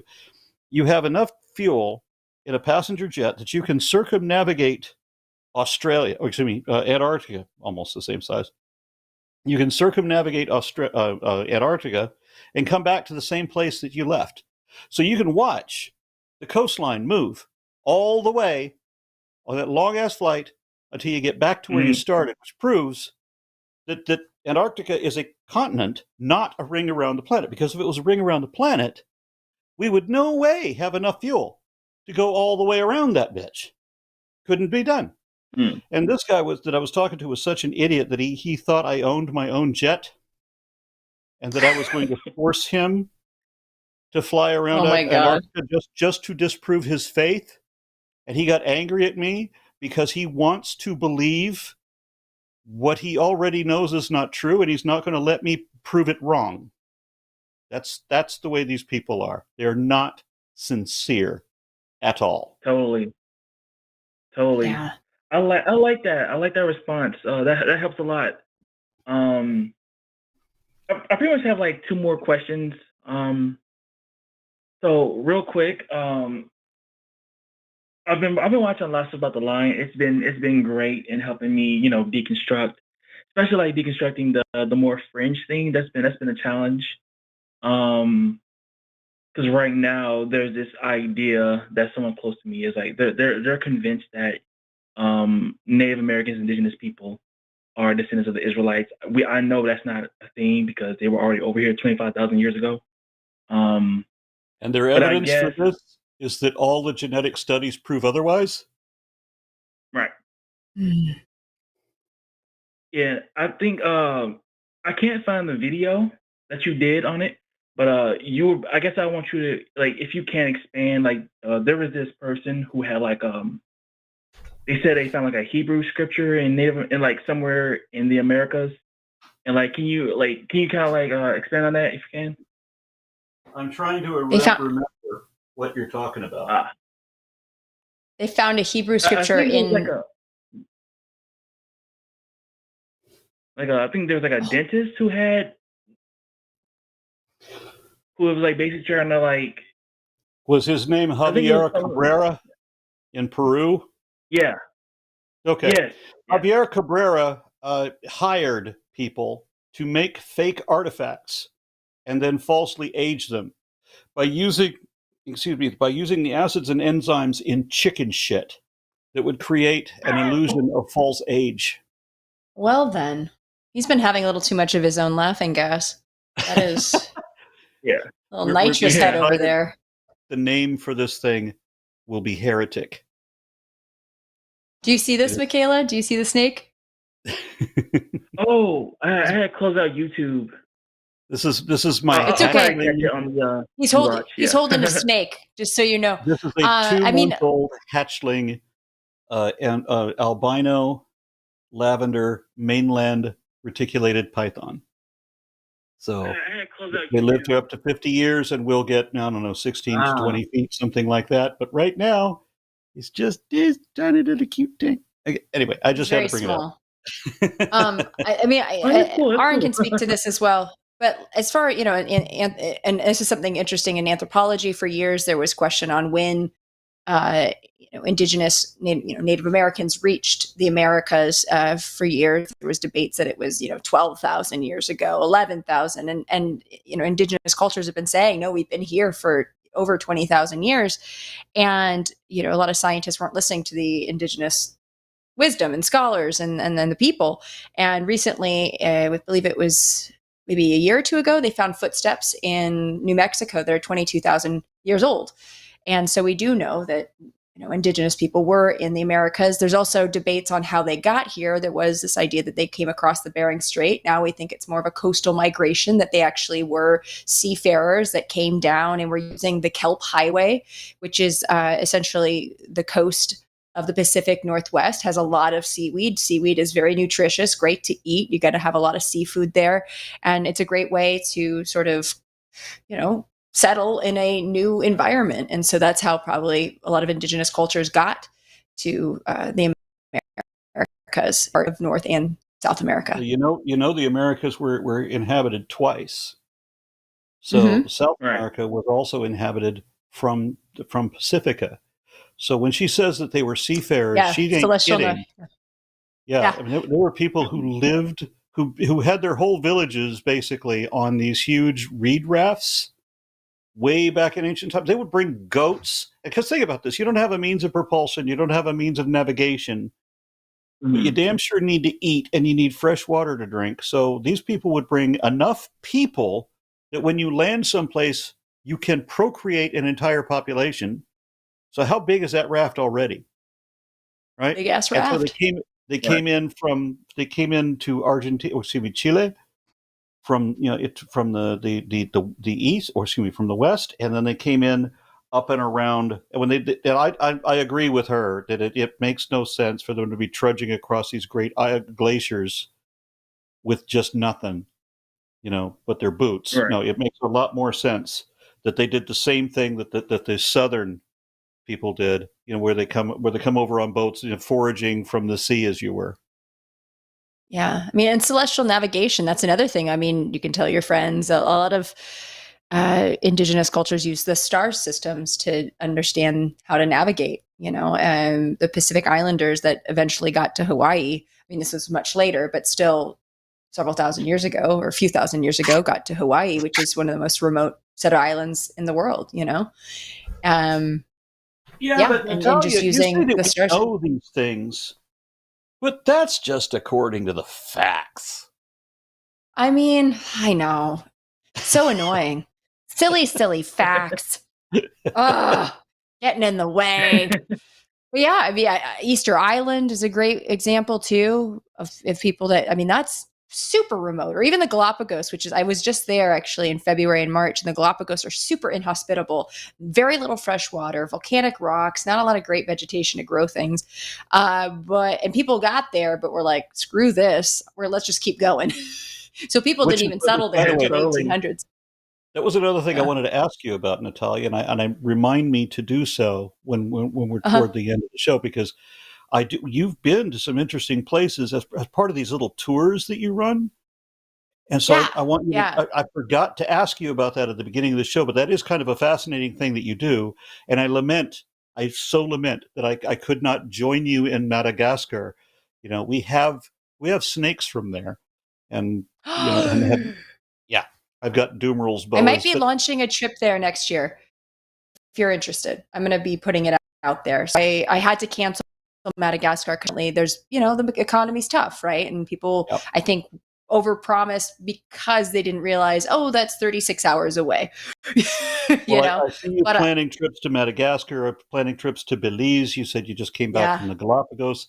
These are cool things that you do. And so we need to we need people to know that you're doing these things. Come with me. We've got almost 1,000 people we'll watching learn together. This would be a good time to talk about that sort of thing. Yeah. So I'm a biological anthropologist and a comedian. And so I love to teach. And part of the best, thing of teaching is getting on the ground and being able to be immersed in the actual environment that these animals live in. And so I hosted a trip to the Galapagos in end of February, beginning of March, which was phenomenal. I've never hosted a group trip like this before. And I know I'm biased, but we had 14 of the best humans I've ever met. And we had one of the most extraordinary times. It was kind of funny because there were like some lone wolf type folks that would kind of go and do their own thing, but we'd always come together and just sort of, I don't know, we all got along famously. And the animals in the Galapagos are great because they're completely habituated or accustomed to human presence. And so I would love to do another trip there. Madagascar is another one. Another region of the world where we would go visit Ranamafan Park, which is a national park that has about 12 species of lemur, and also Anja Reserve, which has ring-tailed lemurs. I was going to tack on a few extra days to go to an area where Indri are found. It's INDRI. They look like, I used to do a PowerPoint presentation with my students where it looks like the Snuggles bear. Remember the Snuggles bear from I'm dating myself, from the 80s commercials, had sex with a cat. And then you get an injury that's always surprised. They're got these big old eyes, but they're known for their singing. And also the baobab trees in Madagascar. So if people are interested, you can go to, I'm on Instagram. I have a link tree site there. You can sign up for information about these trips. And I would love to launch one in the next couple of weeks. So if anybody in the chat wants to say where they'd like to go, Galapagos and Madagascar are kind of the top contenders right now. But there are other options. In fact, if you go onto the link tree, there's a survey that you can take and put in like your favorite ideal destinations. And I'm also thinking of doing kind of little mini retreats here in Los Angeles area, you know, maybe like Joshua Tree, like Arrowhead, Big Bear, where we do like a science geek out weekend where we bring telescopes. We work with, you know, different astronomers and astrophysicists that I know. I'll do nature talks and walks. We'll meditate because I know that I definitely need to quiet my very loud brain, but it'll be a great time to sort of geek out with one another. So that's something else that I'm working on. And I'd love you to join because you clearly you're here because, yeah. Please continue. I'm sorry. No. I said you're here because you love science, you love learning, you love understanding the truth. So I'd love to meet you. I wish I still lived in Los Angeles so I could do stuff like that. But now I live in Texas, where the only interesting thing to do is to take your AR-15 into Walmart. Oh no! Yeah. God. Where in Texas are you again? Dollars, Texas. Dollars. I'll come visit. We'll do one there. Why not? Yeah, we will not go to Walmart. The only thing that Texas or the only thing that Dallas has, we have the most mega churches of any city in the country. Mega churches, which means that the congregation numbers in the thousands. So we had the Reverend Bobby Tilton, who famously said, and I'm sure you'll recognize this as soon as I do the rendition. Let's say you want to worship Jesus with $500. Let's say you want to worship Jesus with $1,000. All I'm asking is a vow of faith. Oh my God! And then we sounds had, like we had Kenneth and Gloria Copeland, who Kenneth looks like the villain in The Mask when he put the mask on. That's what Kenneth looks like, just not green, but otherwise he looks like that. And he's one of the richest evangelists, and he's just looks like such an evil predator. But yeah, he's a billionaire liar and faith healer, and people die of cancer even though he cured them. But at least he got to use their money, the donations. There was some lady that won the lottery and gave her money to him to save her from cancer, and she died, but he got a Cessna Citation jet. Wow. Yeah, and then we've got the Potter's house. Oh, T.D. Jakes, who's really good at dancing while giving a sermon. Oh no. Oh, I don't know if are they dancer? I mean, wait, Kayla, I forgot you're still on the line. Where do you live in Georgia? Oh, I live in Georgia. What part? Are you city or country, rural? Yeah, Lovejoy, like Metro Atlanta area. Yeah. Okay, awesome. That is the only place to live in Atlanta if you're an atheist. I mean, it's the only place to live in Georgia if you're an atheist, right? Yeah. Yeah, I figured. Savannah has some weird areas. Savannah gets weird. There's some good drag shows and a good queer community, I feel like, in Savannah that might embrace it. I don't know.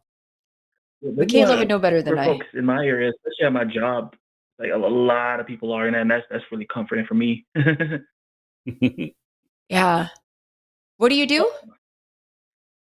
Oh, I work at Target. You know, it's fun there. Pretty chill people. I'm a fan. Yeah, that's good. Sometimes it's best. All you need. Yeah, totally.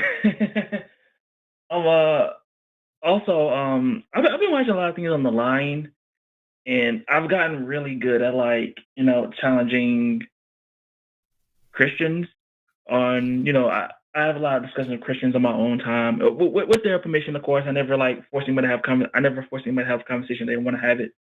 Because I have a cousin who was trying to explain to me that slavery isn't a thing in the Bible, and I showed him the receipts. Yeah, I showed him the receipts, and he was like, "Oh." And then a few months later, we talked about it again, and he kind of what they like to do. They like to have they like to have the conversation on their terms, really. But because in his response, he was like, "Well, we're all a slave to something. You're a slave to your job." And, he tried to be my queer identity. And he said, "Oh, you're a slave to your gender identity," meaning that you don't get paid. that you're subjugated, Right. you can't leave, you can't make your own decisions, you can't quit, and you don't get paid. Mm-hmm. Right. And you're physically beaten if you don't go to And do a good job. I don't think your friend knows what a sword is. Yeah. I don't either. But I was trying to get him to call into the line, but like this is when Dillahunty was on. I was really trying to get him to call in, but he didn't want to, and that's fine. I didn't really push it too hard, but I immediately started that honesty. I would love to see some theists call into the line. I always want to, and they're very rarely do we get theists in here. Maybe it's just when I'm on. Maybe it's because I'm a dick. I think I've demonstrated that can happen. But I've noticed that when people like when I was a kid, people would ask me what my religion is, and I understand that if I would have the impression that if you care what my religion is, then we're going to have a problem. If that matters to you, because it doesn't matter to me, but if it matters to you, then that's going to be an issue between us. I can tell already. And I would say that, well, my family is Mormon, and I would think that there's an obvious comma there, and that the next word I'm going to say is probably going to be but they don't wait for that. They start telling me all the crazy things Mormons believe. And yes, Mormons believe crazy things, but not the same crazy things. What they're telling me are not the same crazy things that my family actually does believe. So I would say, well, hey, that's interesting. Right. Would you like to come inside and tell my mother that these are the things that she believes? They would always refuse. They don't want to be, they know that what they just said is not true. And they don't want to be corrected. It's not fun being challenged. So that's why your friend won't call into this show. Yeah. Tell him I said that. Like, make sure to tell him I said that. I will. Because I've been trying to find some theists out here to call into the show. I think that would be fun and interesting because, like, they're on one hand they'll make an objective claim, and then when I dig at it, they say, "Well, oh wait, it's faith-based." I'm like, hey, that's kind of missing the point here. That's another thing. I've talked to many theists, including like philosophy professors who talk just this arrogantly, who would tell me that there's no such thing as objective truth, that everybody makes their own reality, so that this is how this guy insulates himself in his own private world, so that he's always right and I'm always wrong, because he doesn't have to acknowledge anything. Ooh. We make our own reality, and I can decide that he doesn't exist in mine anytime I want to. Isn't that convenient? Cut him off.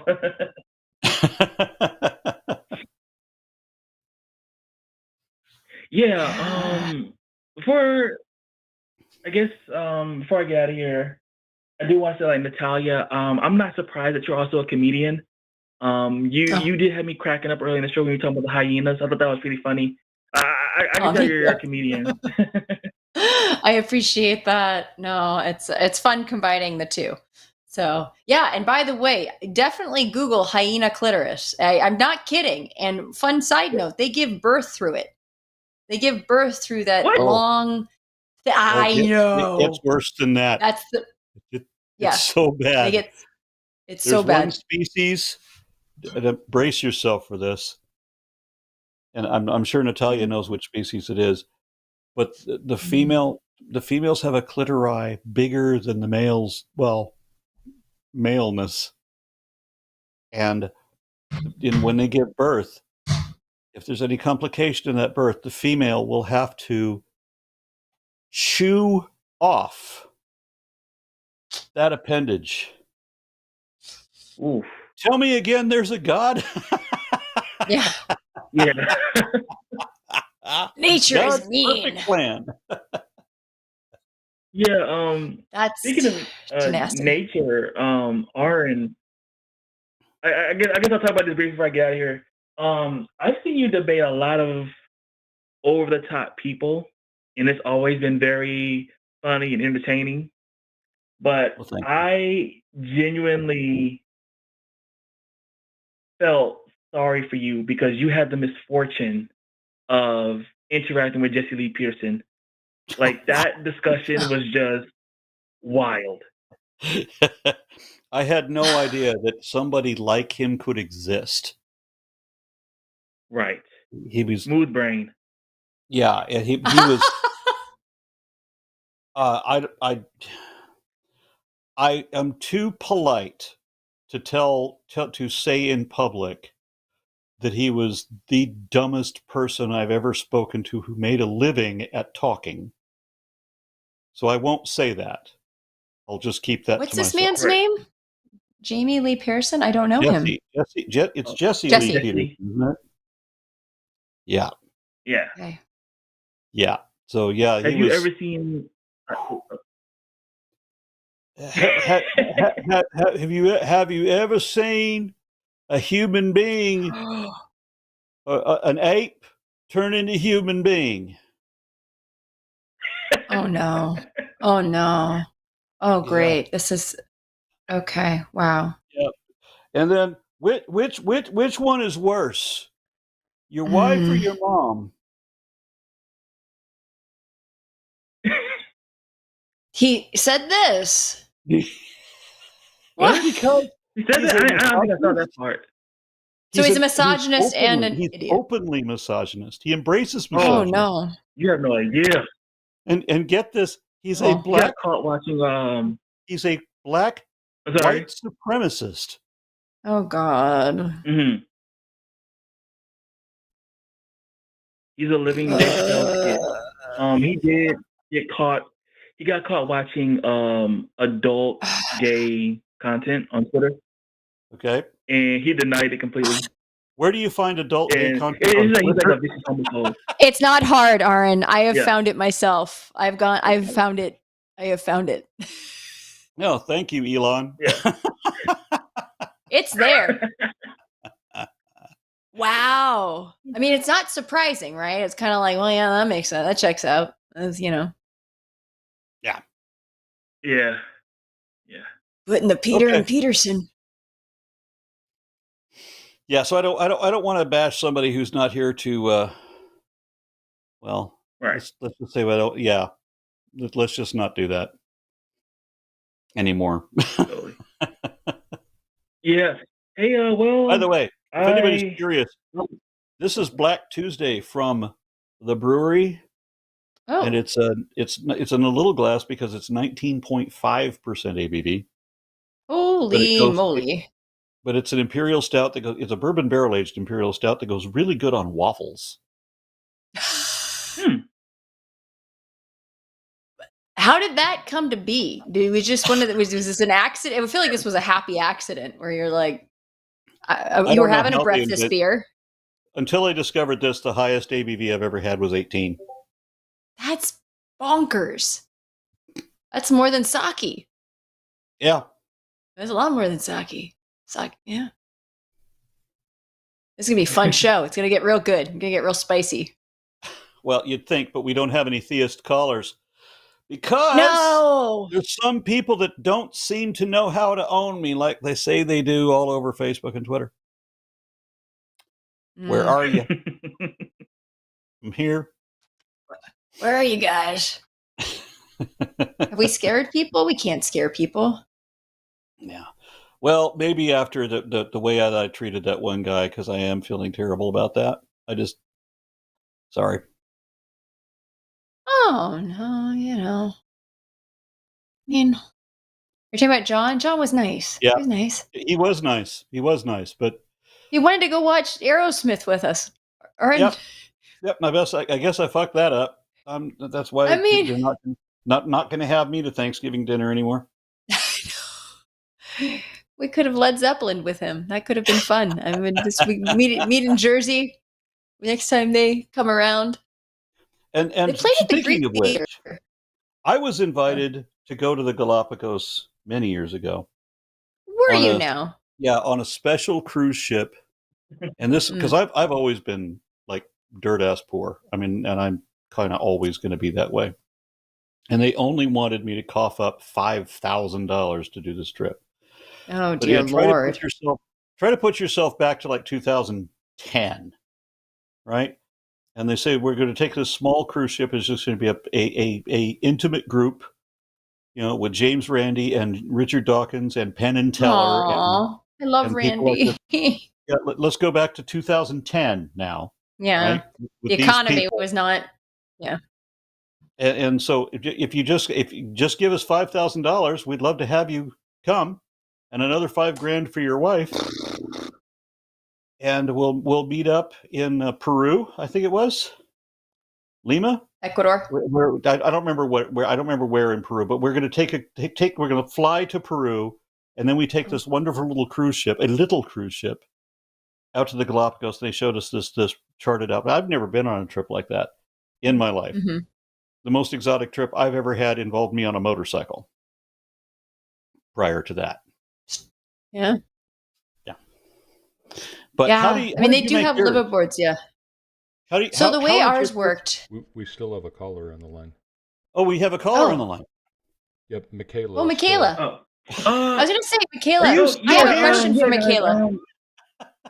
We love you. Sure. We don't want to leave. We don't want to let you go. But if you have another question, feel free to. Also, I'm curious. Like, do you have a destination that you would love to go to? Is there like a place in the world that you like? My heart's always been called to blank. I did, but I got to go there. I lived in Okinawa for like 2 years, and it was a lot of fun. Bucket list item right now. This is my own. Where would you like if you could go? You're going to be offered a free trip. There's an airline that bumped your flight, and they're gonna make it up to you by flying you anywhere in the world you want to go round trip. Where is it? That's a tough one. It would probably have to be Germany. I would want to say because I heard they got good beer. Yeah. That's a tough and one. Oktoberfest is coming up. Oktoberfest is upon us. Yeah. That would be fun. I've never been. I used to never been to Germany. We started doing craft beer, and then I started telling people in Europe that if I want the best beer in the world, I go home. There you go. I only drink beer funnel. I don't like beer. I've tried to like beer, you guys. I never liked it. I don't drink at all now, but when I did drink, I would try beers, but it's just not my thing. I get you. What I drink. Yeah. I mean, what I drink is just like this whole other animal. Oh wow. Yeah. That's a jug. Yeah, I couldn't drink. I went to the Czech Republic, and they were bragging to me. They said, we invented Pilsner. And I said, yeah, you might want to keep that to yourself. But like... Exactly. I pretty much only drink stouts. Yeah. More for you. What's your thing today? This is a good call. I definitely hope Natalia, you're really funny. Thank you. I definitely hope to see you on the line more often. You guys are great. Yeah. I'm hoping so too. When I did an interview with her, and I thought she was so brilliant. I looked up some of her shows, some of her stand-up comedy routines, and I liked it. Wasn't so much the comedy that appealed to me. It's the way that she was using that as an avenue to promote secular thought in places where you wouldn't expect. How often does that happen in a stand-up comedy act? I mean, George Carlin as an exception. I mean, it's a beautiful way to do that. So we have some great people on this channel. I've been wanting to bring her on, and I knew, or I suspect, I predict that if I ever got her on this show, that she would come on here again at somebody else's invitation without me. That's what I'm hoping will end up happening. I would love that. That would be great. Yeah. and I will bring some more science comedy. Definitely. You can't. Terrible science puns. They don't call me the Punisher for nothing. It's terrible. Put me out to pasture.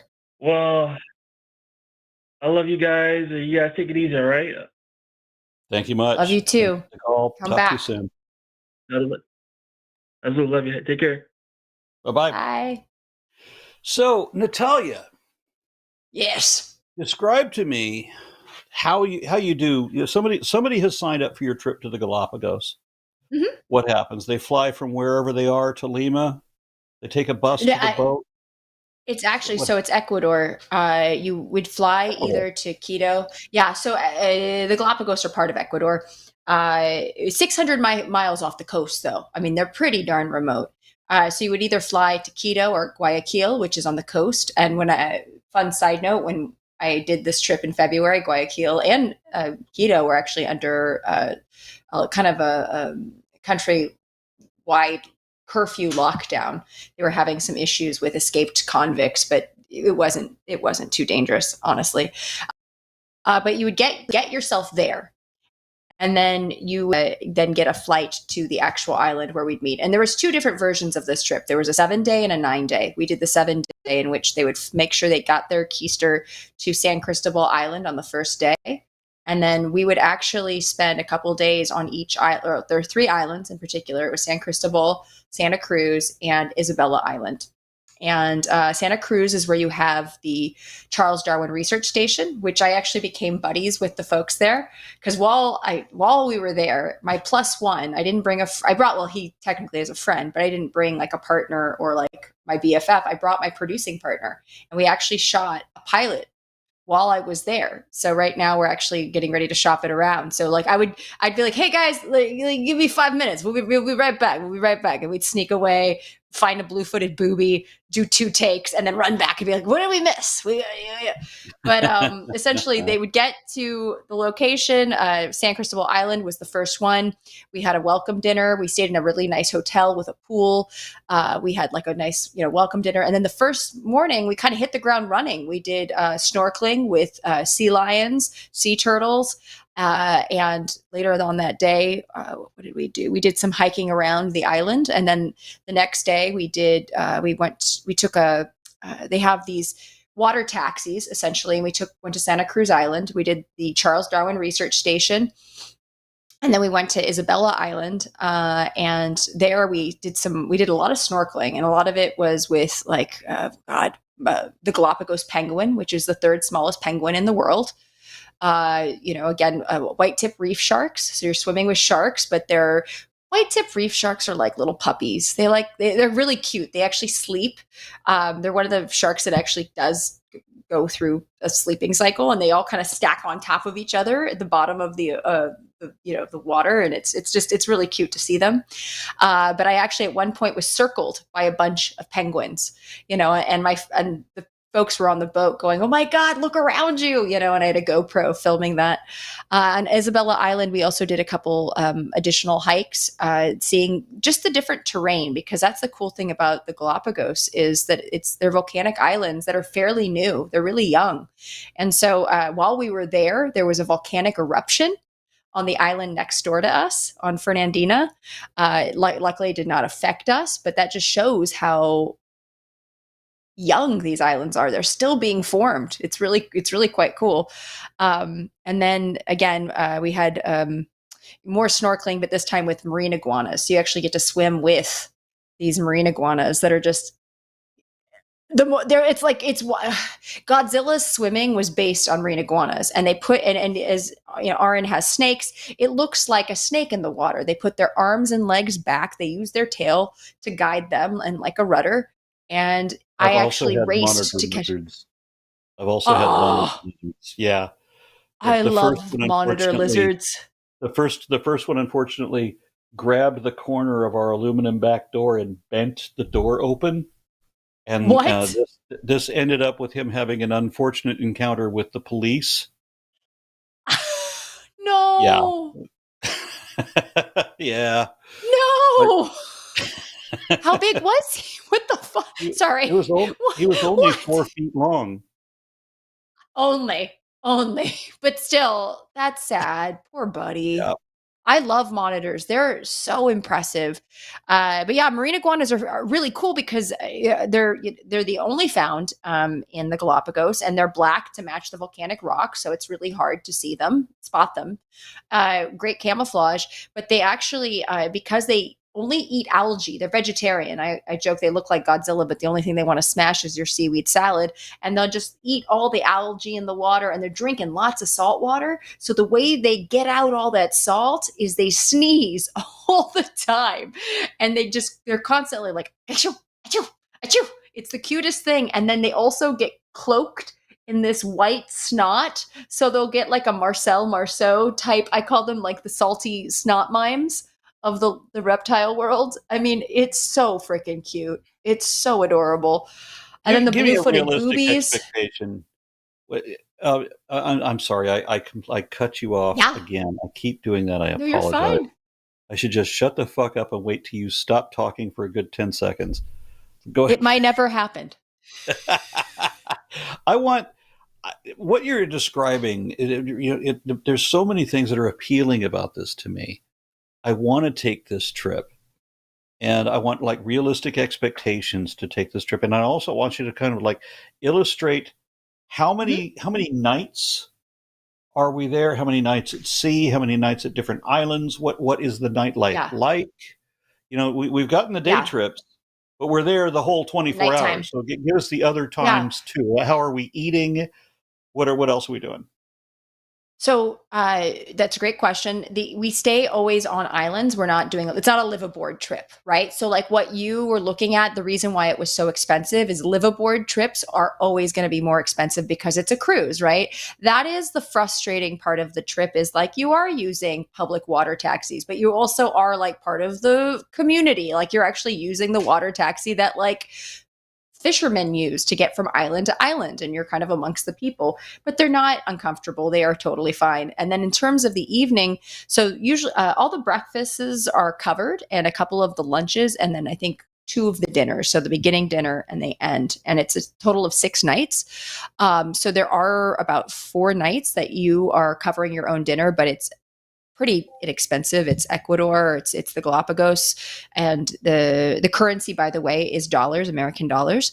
And oftentimes the group, we would get dinner together, like we all liked each other. It was kind of cool. So we'd all, and our guide, okay, I cannot say enough about our guide. His name is Carlos. And if I ever do this trip again, I'm 1000% requesting him, because he not only was hilarious, but also one of the most knowledgeable people. Because that's the thing, is you'll get me being your host, so I'll talk about all the science, but Carlos is a local. He grew up in San Cristobal Island. He knows everything there is to know about the Galapagos. And he also, I remember, he's very droll. I asked him when I first met him, I was like, so what's your favorite Galapagos animal? And he goes, oh, the Galapagos tourist. And he said it like so quietly that I assumed he said tortoise. And then I was like, oh, he said tourist. And I was like, this guy's fucking hilarious. He's so smart and funny, and just such a joy. But so the nightlife, there was some nights where like we were at a place in Isabella where there was karaoke. So folks would do karaoke. There was like one night where there was dancing. So people would go out and, find some dancing and some fun bars. So there is opportunities to cut. And there was a brewery, by the way, on Isabella Island, because one of our travelers, Brian, he actually is opening a brick and mortar brewery in Pennsylvania, and he's wonderful. And he was like, I'm definitely going to this brewery. And then I have a friend that owned another brewery on a different island, and so folks got to go there as well. He actually got a blue-footed booby tattoo on his arm that just said "Behold," which is my tagline. So it was very, very sweet, but it's fun. It's a great time. You have to like budget to bring money for food and, things like that. But like, it's not, again, once you get there, food is pretty inexpensive, So yeah, I lamented. I so wanted to go to Madagascar when you advertised that, and my wife and I were so close to Belize on one of those trips, but we just couldn't quite make it. So when I'm not going to talk coin right now, but the next time you have a trip that might be happening, please let me know how to I will. promote and advertise that. And Thank you. I don't know that I'll be able to make any of them, but on the rare occasion I do, and I would love to make a trip like what you're talking about. Well, and also we I don't know. I would love to talk to you because I hate that people. I get it. Like I joke that if I wasn't hosting it, I wouldn't be able to go. You know what I mean? Because I am like you. I am a freelancer. I have ups and downs. There's a lot of times that I'm not able to travel because I just don't have means. So I want to make it as accessible as possible to people who I would love to travel with you and Landra. Like, are you kidding? That would be so much fun. So you know what I mean? Like that would be amazing. I have traveled alone once I got married. I have traveled alone to different places, and the biggest downside is I can't take her with me. And there's been a couple of times that I would go to fantastic places in the world and say, "This is so wonderful. My wife needs to see this." And then we would find a way for a year or two later where I get to be take her where I'm in New Zealand and I'm at Piha Beach and I get to show my wife what Piha looks like. Yeah. No, it's so special. The only places I've been without her is Dubai, and she won't go to Dubai. Wow. And I get it for moral reasons. She won't go to Dubai. I was stunned that somebody as lowly as myself could ever visit a place like that and then also be on the observation deck of the Burj Khalifa. How fortunate is that? That's wild. And I've seen the Taj Mahal. Guaranteed, I am the only person in my family to ever see the Taj Mahal. That's amazing. I would love to go to India. So do you have a favorite destination, and do you have a bucket list destination? Like, do you have a place in the past you've been to? And I've hit so many, but I've had a number of bucket list places to go, and Iceland was one of them. But I've been to Iceland so many times that I have a friend in Iceland who says, he complained to me. He says, I see you more than I see my friends who live here. That's really funny. Because we were in a very fortunate position where once upon a time, my commutes would force me to go. If I'm flitting back and forth to Europe twice a year, like I was doing for a while until COVID, I would always make sure to book my flights through Iceland, and there would always be a layover. That's so cool. That's so great. I've actually lost count of how Iceland was always my favorite place, and I've lost count of how many times I've been there. And when I was a kid, for most of my life, Iceland was a dream. Nobody in my family has ever. We all live in trailers, I remember being a little kid and seeing the Oseberg ship in the Time Life book of the Vikings. I remember seeing a photograph of the Oseberg ship in the Oslo Museum, and thinking, wouldn't it be nice to see that with my own eyes? But nobody in my family's ever, they don't go to places like New York or Miami because those are too foreign. Right. And then at some point in the last 10 years, I found myself at the Oslo Museum. And that's amazing. I walked in and I saw the Oseberg ship. And this was the unattainable dream that I'd had since I was 12. That's so great. And I remember walking and said, I'm looking at this with my own eyes. Wow. Yeah. I love, travel is one of my favorite things to do. And I kind of had spurts of great travel and then nothing for a while. And I'm kind of ready to kind of get back out there. It's like double Dutch where I'm just like trying to get my savings and my life to a place. Like actually that's the point of the pilot that I shot in the Galapagos. It's a traveling animal comedy show. And the idea of the show is, humans ask a lot of questions, but maybe we're asking the wrong folks or flocks. And it's basically asking animals all the existential questions we ask. So the first one and every season would be a who, what, where, how, and why question. And the first one for this is, what is my special purpose? Which of course is a tip of the hat to the jerk. If you're familiar with that movie. Out what my special purpose is for. Yep. So basically going through all the animals that have carved out their own ecological niche because it's such an inhospitable environment. But the animals, I don't think anyone's going to run off creating the show, but the animals talk in the show. So they're voiced by comedians. So what the goal is to make this a show that also is very heavy on the comedy. Think like Walk on the Wild Side. Remember BBC's Walk on the Wild Side, where you had like the groundhog going, Alan, Steve. Yeah.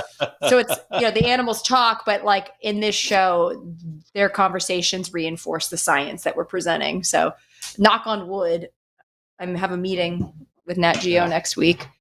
That would be a dream because it would be educating and also I think highlighting animals that I like. One of the episodes goes to Borneo where we meet, the Borneo orangutan, the proboscis monkey, good old dick nose, right? And all these different animals that have somehow, that I think that one we survive because there's a lot of, I think that's the question. But anyways, that's what I'm kind of hoping for. I really like the idea that you're talking about these group tours to exotic places, especially for Darwinian interests, where we're looking at particular aspects of nature that we want to pursue. I do want to help promote, even if I can't find my way. If I don't find another way, we will find a way. Again, I still want to promote your plan to get other people to do this. So when you've got a similar tour idea going on, then do reach out to me so that we can talk about that online like we're doing right now and promote that, maybe because I know you've had to cancel a trip or two because financial reasons or being low enrollment, global economic situations. Thanks, Biden. Yeah, because he's in charge of it. He's somehow in charge of the entire global somehow economy. It's his fault. And funny thing, if we get the lowest inflation rate in the world, we don't get to credit that to Biden. No, we only get to blame him for the global inflation. We don't get to credit him for the response for it. We only get to blame him for every other country suffering the same thing we are. Absolutely. That's how it always works. I mean, thanks, Obama. It still hasn't gotten old. I mean, we still say it. Hold on one second. My mom's cat is obsessed with trying to open doors. And so right now I'm listening. I wonder, you got it open. My mom. Okay. Yeah. You saw my pirate cat. You saw my dog smashing the door. Wait, anyway, does your cat only have one eye? Is your cat a pirate? No. I have 3 cats. Okay. And that one, the one you saw, was one that I happened to see in traffic. Oh. I was driving along in heavy traffic, and I see in my rearview mirror something darting under moving cars rapidly. And I realized that's not a squirrel. That's a kitten. Oh, man. And so I turned my Jeep sideways to block traffic. I'm deliberately stopping 2-lane traffic so that I could run out and grab this kitten, which was hard to catch. It's a feral kitten. Yeah. So I'm having a hard time getting a hold of it. I'm 250-pound man trying to chase down a fucking cat that can duck and dodge. I'm falling all over the place. But I got it. And it bit through my hand all the way through. Oh, my gosh. And I give it to my wife. I'm like, I don't know what I'm going to do with this because I have no doors and I don't have a roof on my Jeep. I'm completely open. Like, how am I going to keep a kitten in here? And I get around and back to the driver's side so I can release traffic again and get back down the road. I'm like, how are we going to find a home for this kitten? And my wife looked at me very sternly and said, "She's mine." I'm like,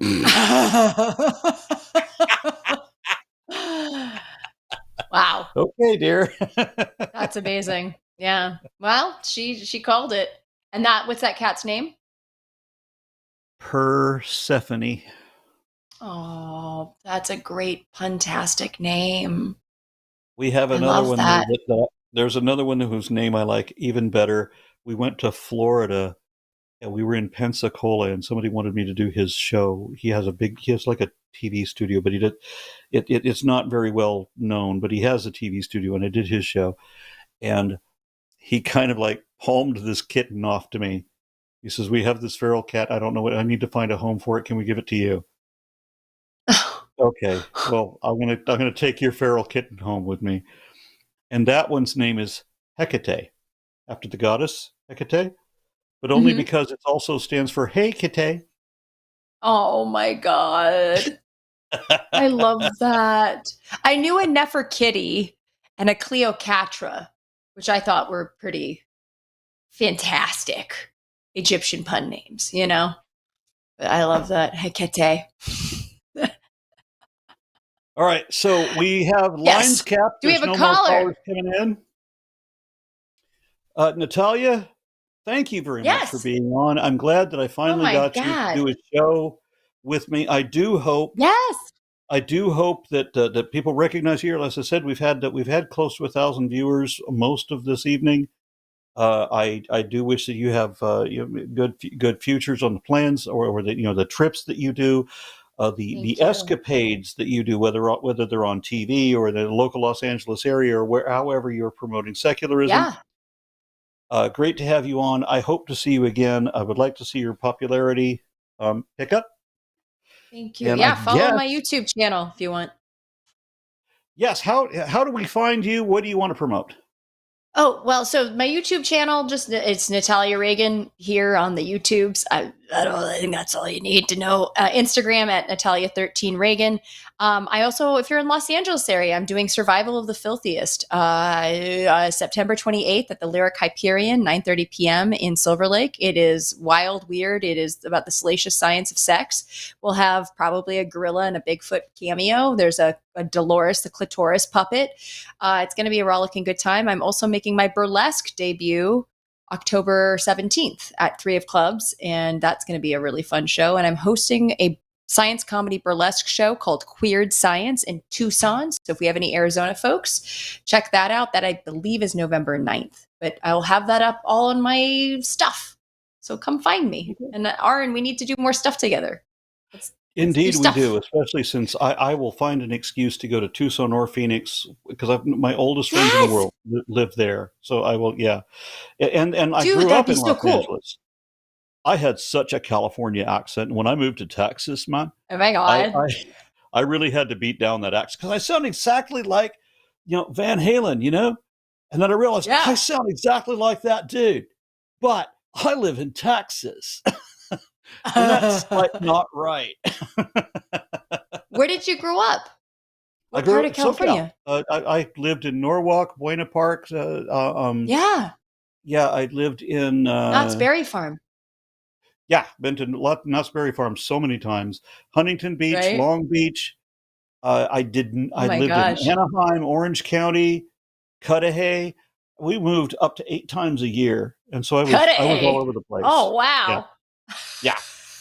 And believe it or not, in 1968 or 69, I lived in Watts. Wow. That was a time to live there. It was like the wrongest time for people of my pallor. Persuasion. Yeah. Let's to live in Watts. Or the best time. I don't know. It was you survived. You got through, and you probably have some interesting stories. The Greyhound bus station was like right down the street. Wow. And that was a time when my mother could put me on a bus at 8 years old and I would travel interstate. And that wasn't child abuse. Yeah, unsupervised. Just put your 8-year-old child on a Greyhound bus to another state for an overnight trip. Goodbye, Mom. Yeah. That's wild. That is all right, wild. We are going to have to read these super chats. You take what we're going to do is we're going to alternate. So you read the first one as you can see in front of you. Okay. Is this the $4.99 from Confused Ape? Yep. Yes, that's what I'm reading. Right. Okay. So $4.99 from Confused Ape. The truth is what the facts are. If you can't show it, you don't know it. That's a quote from Aron Ra. He sounds very wise. He's a very wise man. $5 from Zachary Herink. I said that completely wrong twice. Right. I probably said it wrong 3 times for all I know. Hopefully Aron won't have to fight any dogs this time. Here's some whiskey money. I love your dogs. Your dogs and you've are the only best. Seen the one. Okay. Ooh, $5 from Monkey at Typewriter. As a Japanese American, my opinion on imitating accents is this. If you're impersonating someone, you're good to go. Even more if it's family. Thank you. Thank you for giving us permission. $9.99 from Squidward Q. Sagan. I recommend the textbook Abiogenesis by Laurel Sillerud, 2024. I should read that one. It describes the phenomenon of self-assembly and how it occurs on every scale, from Big Bang cosmology to prebiotic chemistry. That sounds fascinating. I need to talk really to cool. Laurel Sillerud. Yeah, I think I'm going to just screen cap this one. There we go. Let's just screen I'm cap definitely that. reading that one. Yeah, I like that. Oh, man, $5 from Thomp 10. Natalia, you are hilarious. You and Aron make a great team. By the way, if Moses got into a fist fight with Noah, who do you think would win? Look. Oh, man. I want to say Noah because of the animals, but Moses has a staff. And his staff can turn into a snake. Yeah, this is true. I feel like, and then he's got Aaron to back him up, not Aron. Yeah. So I don't know. I feel like, oh, that's tough. But then like Noah's got like a metric buttload of animals. But then if he takes Viagra, it remains a staff. True. So I'm going to put my money on Moses. $10 from Lala, I'm not sure which. Thank you for doing this show. I was indoctrinated into Christianity as a child, and I'm still suffering. I'm trans, and I'm in hell. Y'all are helping. Thank you so much for sharing that. And I hope that whoever wrote Lala, I hope that you tune into the other shows on the line that deal with trans issues. I'm sure you probably already do. If you know about this show, you probably already know about those. But I'm happy to help out people who have been marginalized. I live in Texas. My state targets its own people, when it considers them to be aberrations from the norm.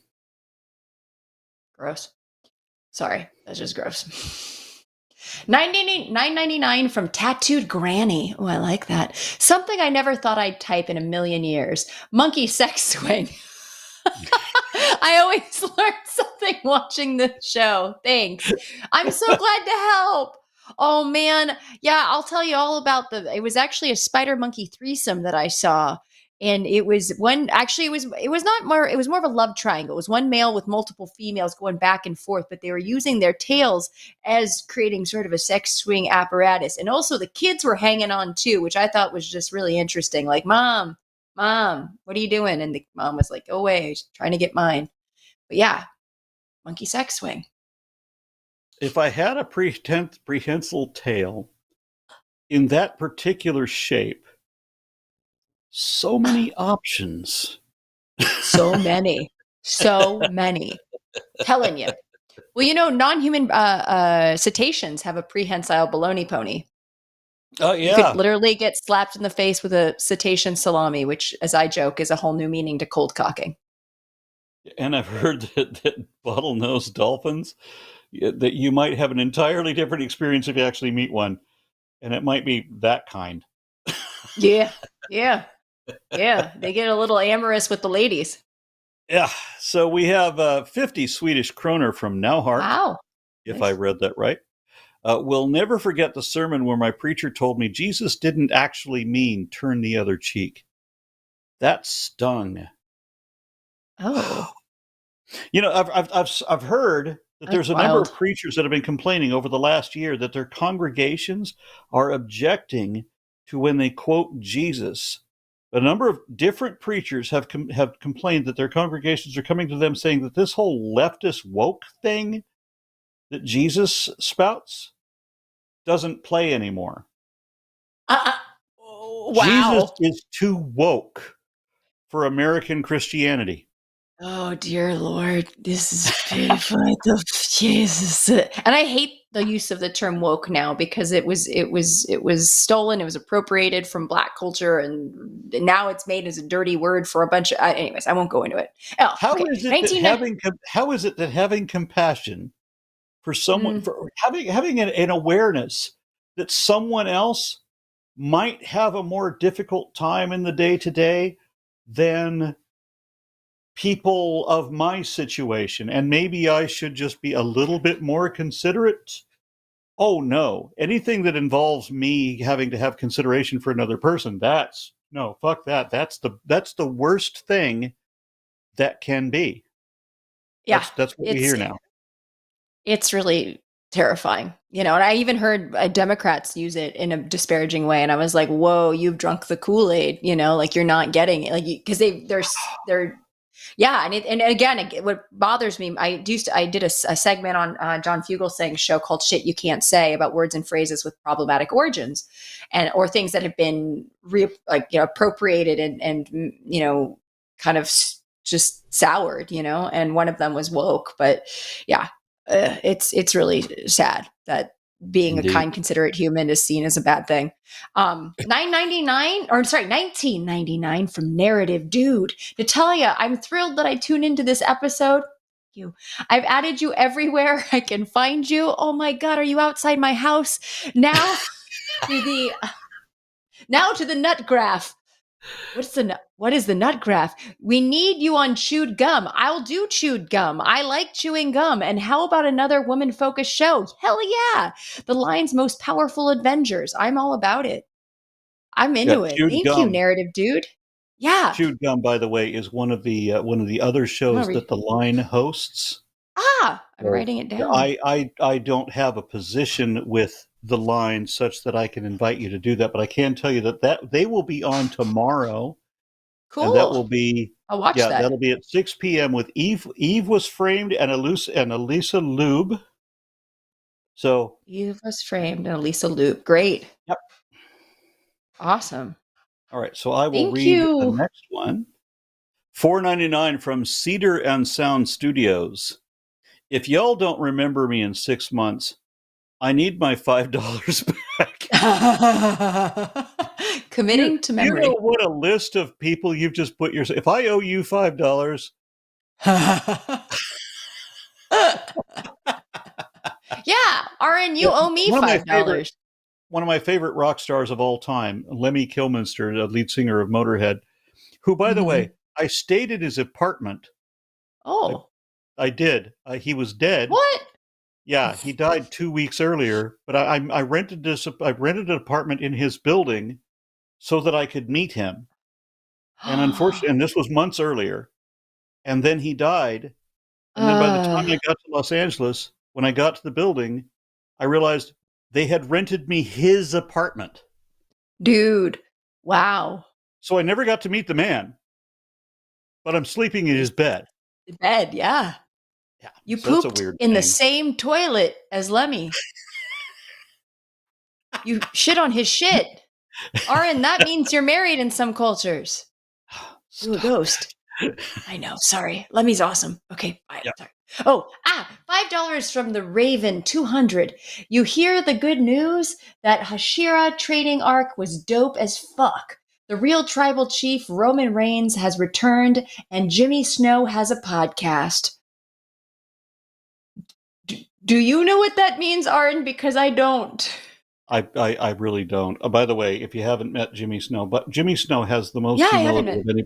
Jimmy Snow has the most humility of anybody I know. But I don't know Jimmy Snow. I'm writing it down. He is an easily lovable person. I cannot wait till you meet him. I'm very excited. You are going to like him as soon as you do, because everybody does. Great. Yay. All right. $10 from Landry. Aron, you referenced Revel 22 that talks about not adding to the Bible. Oh, I guess he means Revelations. Yeah. On Mormon Mission, I remember using Deuteronomy 4:2 that says exactly the same thing. Only 5 books of the Bible are valid. Yeah, and then it's followed by initials that mean laughing out loud and go fuck yourself, Jimmy. Oh my God. It's funny. $5 from Mr. Boricua 10. Did I say Boricua? Is it Boricua, right? I think I said that wrong. I think Boricua is a Puerto Rican term. Okay.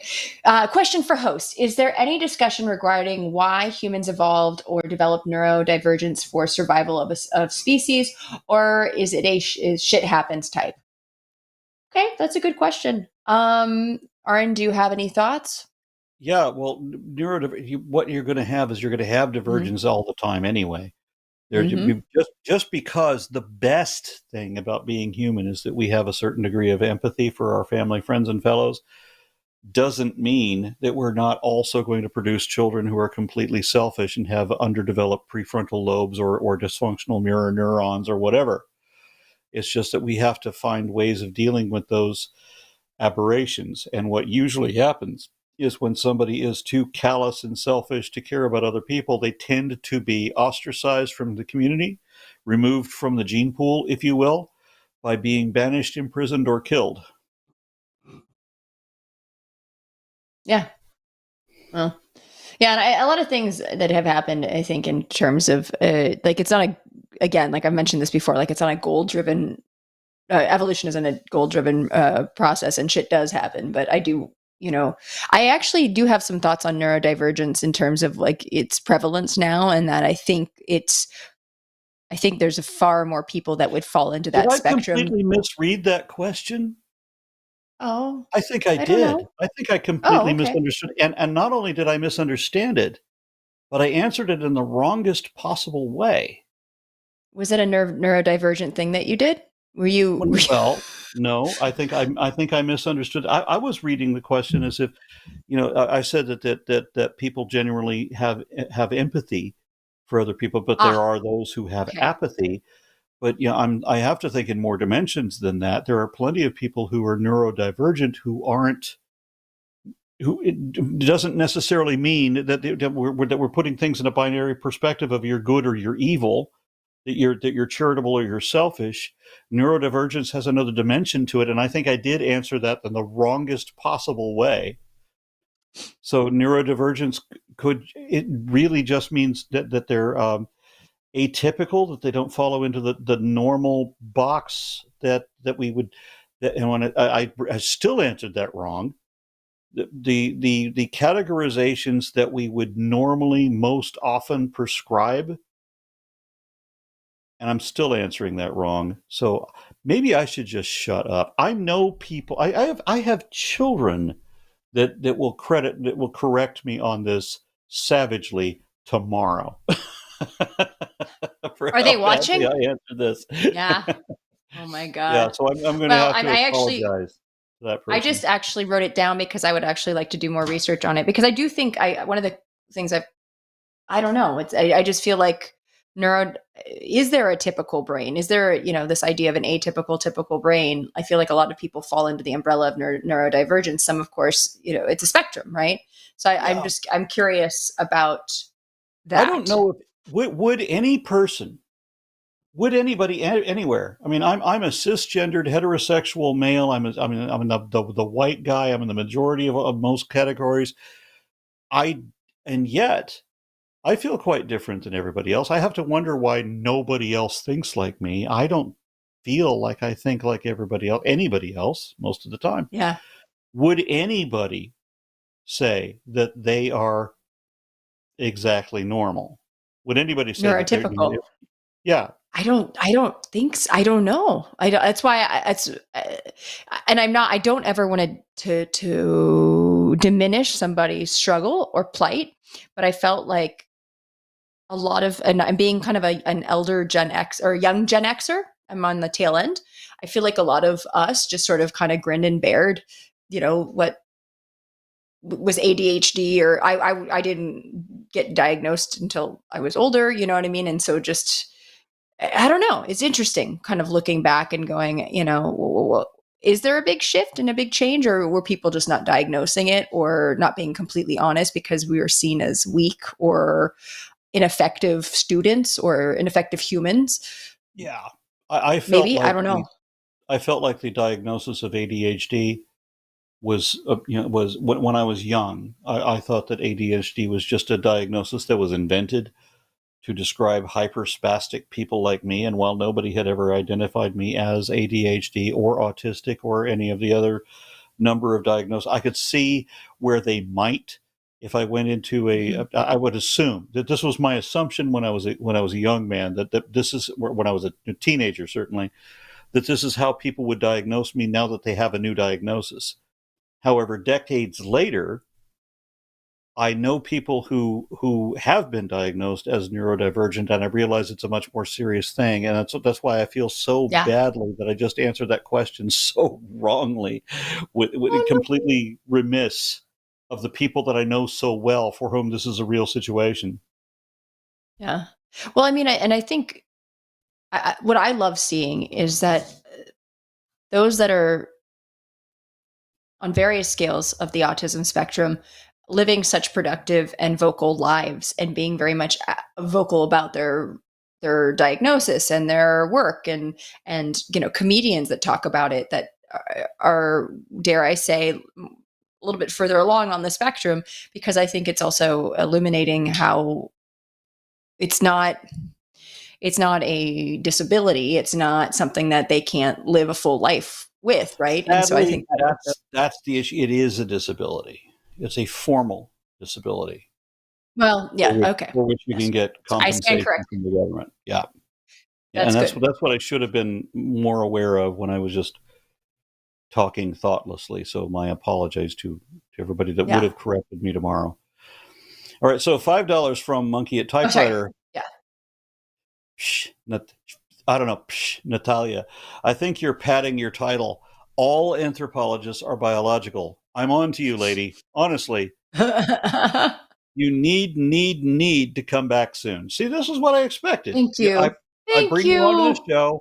People are going to love you. I appreciate You're that. Come back. I am totally biological too. You're right. I'm a biological being. Thank you. Oh, okay. $10 from Jamnik06. I'm speaking out tomorrow at a county school board meeting to oppose chaplains in school program. Florida's new law allows faith leaders to volunteer as counselors and give spiritual guidance. Thoughts? Well, as soon as this show is over, I have to find some way to go straight to sleep, hurry to sleep. And how do you hurry to sleep? Because I have to get up at 3 a.m. so that I can drive to Austin, so that I can testify before the State Board of Education, because they're trying to turn Texas public high school. They want history classes to teach Bible stories as fact. History. They want history classes to teach Bible stories as fact. They want Texas history to be taught as they want Bible stories to be taught as Texas history. What? That's the Middle East. Yeah. So I'm giving testimony to the board, State Board of Education, tomorrow, which I have to get up at 3 a.m. to drive my ass to Austin to do this. Yeah. Wow. Well, I'm glad you're doing it, but I'm sorry you have to do that because that's ridiculous. Yeah. Yeah. Do you want to? I can read it if you want. $5 from Monkey at Typewriter. What's the difference between Jesse Lee Peterson and a platypus? Platypus are 0% taint. Jesse is 100%. Oh man, taint no mountain high enough. Also, the platypus is supposed to glow under UV. Haven't explored that myself. I can speak to emperor scorpions, but not to platypi. I love scorpions and their UV light. Is it platypi or platypussies? I feel like platypuses because octopuses, but platypussies Isn't it octopods? Fun. I heard that the plural of octopodes or octopuses. Octopodes or octopuses. You could say octopi too, but octopuses. Mm-hmm. Okay. Like clitorides is the plural term for clitoris or clitorises. Clitori. I know. It'd be fun. Snakes, by the way, the males have a hemipene, so they have the two-headed dong, and the females. They had a recent study a year or two ago. Yep. Where by an all-female crew of scientists, because men, for whatever reason, don't tend to study these things, they discovered that the snake or the serpentine clitori are also in stereo. Yeah, they have. I do a whole bit about this. They have the hemiclit, and it's snakes not only have one clitoris, they have two devil's doorbells, and that baby is forked. The carpets match the drapes. they also, everything That's like you why their said tongue is looks good. like that. Yeah, exactly. Exactly. And it's so funny. So I was doing a podcast. I was supposed to do a series with Scientific American that kind of fell apart called Junk Science. And I interviewed the surgeon who finally counted all the nerve fibers on the female clitoris. But I also interviewed the leader of that all female team out of Australia about this. And it was great. Like, it's hilarious. She's showing me all these like plasticine hemiclits and it was wild. But I asked her, I said, was it hard to find? And she's like, no, all you had to do was just sort of flip this little flap of skin, and there it was. And it's a heart-shaped box, quite literally. That's how they reach nirvana. I'm going to stop now. Stop. You don't even have to write these jokes. Science does. No, science writes them. Okay. $5 $5 from Leroy. Is it my turn or your? Yeah, I think it's yours. Okay, $5 from Leroy. Any recommendations for teaching resources on evolution for kids age 10? Not what we were just talking about. Don't talk. That's a good question.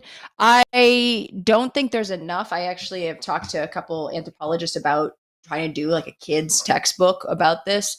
If I can look into it and maybe get back to you, Leroy, because I would really like to do that. I know that there are some good. I know Jane Goodall did like a kids book. I think my friend Jill Preetz might have done something that was kids centered for another chimp book. But let me get back to you on that. I would like to actually. I would also. Maybe I should write one. I would also love to do like right? I would also love to do a children's introductory primer for what they're talking about right here. 10-year-olds. We're talking about primary school. I want 5-year-olds learning about this. Yeah, to have, there is a way to convey this information even at that age, because it happened to me. My teacher in second grade gave me a book on dinosaurs, and it included a cladogram, and I got it.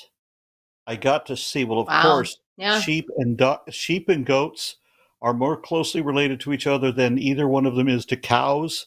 Sheep and goats and cows are more closely related to each other than either one is than any of them are to giraffes. And so it's just so obvious, but nobody else gets it. I'm going to do some looking. Yeah. I unfortunately just looked up kids evolution book, and guess what came up first? What? Jesus and my gender. Wow, they really took the SEO by storm. Okay, so I'm going to do some researching tomorrow in Austin. Yep. Yeah. Oh my goodness. And I'm going to look because I'm afraid. Yeah. Would you say? This one is for you to read. Oh, I'm sorry. $5 from Jamnick06. Natalia, if you really haven't seen any vids of Jesse Lee Peterson yet, please film and post your first reactions. You're hysterical. Thank you so much. I have a feeling. Oh my God. Oh, I think I'm just gonna poop my pants. Oh, ooh. $10 from Sapphic Bibliophile. Hi, Aron. I have an almost full-grown female Colombian red-tailed boa, and I'm having a hard time finding hides and water dishes, etc., big enough for her. Any suggestions on where to look? Most important thing, do you have one of those big heat pads, not from lamps, but you have a heat pad for it to sit on? Where I live, we have a reptile convention like every month. We just came from the North American Reptile Breeders Convention this weekend, and every 3 weeks or so, there's another one going on in the Dallas area. You can always find cork wood large enough to do that. We often will refabric things. I mean, like when we've ordered things that show up like in padding shapes that are interesting contours, I will sometimes use those as hides for my snakes. There's all kinds of things that you can repurpose, like cardboard boxes, cereal boxes for some things. And there's a lot of things that you can repurpose for that. And the snake doesn't care. The snake just wants to know that it has a private room where you can't see it, and therefore it can sleep. Because, they can't go away, Dad. Exactly. Oh man, that's really cool. I love that you guys have snakes. This makes me very happy. $10 from SJL. Aron, as soon as I win the lottery, I'll finance a bunch of trips for you. Yes. I just need to start playing the lottery. I would love to see Natalia more on the line. Thank you so much. And yes, please play the lottery so Aron can. Let's all go. Come on, let's all go to Madagascar. Let's do it. The lemurs are calling our names. $5 from Secular Felinist. That image is so good too. I'm a Viking cat. $5 for Aron the Kitten Hero. Thank you. $5 from Alyashana Silverbow. Did you know that towels are the leading cause of dry skin? Oh my God. Can I tell a quick story, real quick, very quick? It's funny. It involves a proctologist. Okay. Years ago, I thought I had hemorrhoids. I'm going to tell a story, folks. Buckle up. It's real good. I thought I had hemorrhoids, so I went to a proctologist, and I had the hottest male intake nurse ever, and I had to tell him everything about the ins and outs of my bunghole. And then the proctologist comes in, and she was stunning, and I thought, dear Lord, this is my worst nightmare. And she took one hot look at my tuchus and said, yeah, your butthole's too clean. And apparently, it's the baby wipes. This is in 2010, folks, or 2011. Baby wipes, which had become the hot thing, were all of a sudden leading to an epidemic of chapped hides. Quite literally. So yeah, baby wipes are also the leading cause of dry butts. That's my story. Okay. $5 from B47. If we think we lack free will, does arriving at this conclusion mean it was inevitable? Or could even disreasoning still involve some degree of choice? We shall have to ask Geddy Lee. Oh. Well, $5 from Mr. Bariqua. 10. Correct pronunciation, ma'am. Oh, good. Okay, good. Because I was like, that's right. You're Puerto Rican. You're good, Aron. I'm autistic, and that's been on my mind as far as evolution goes. I think there could be more research. Yeah, you asked that great question, and I did write it down because I would like to better answer that in the future. $5 from SJL. Humans and chimps are more closely related than Indian/African elephants. Take that, theists. And I do love that is another fact that they just can't admit. Yeah, it's pretty darn cool. Well, we have come to the end of this show, and I'm so glad we had this time together. Hope to see you on the line again at some point. And I really want to promote some of the trips that you're, because every time you promoted one to Belize or to Madagascar or to wherever, I've wanted it. When you promoted Madagascar, because I've been to South Africa on a paleontological expedition that was so important in my life, and it's one of the few places where my wife didn't get to go with me, and I'm upset that she didn't. But if I was going to Madagascar, I would definitely be including some Lake Tanganyika, some Nairobi. There's going to be some side trips involved in that. You have to. Yeah. Well, I wanted to do. I studied. My honors thesis was on Grauer's gorillas, a subspecies of eastern gorilla, like we were talking about earlier.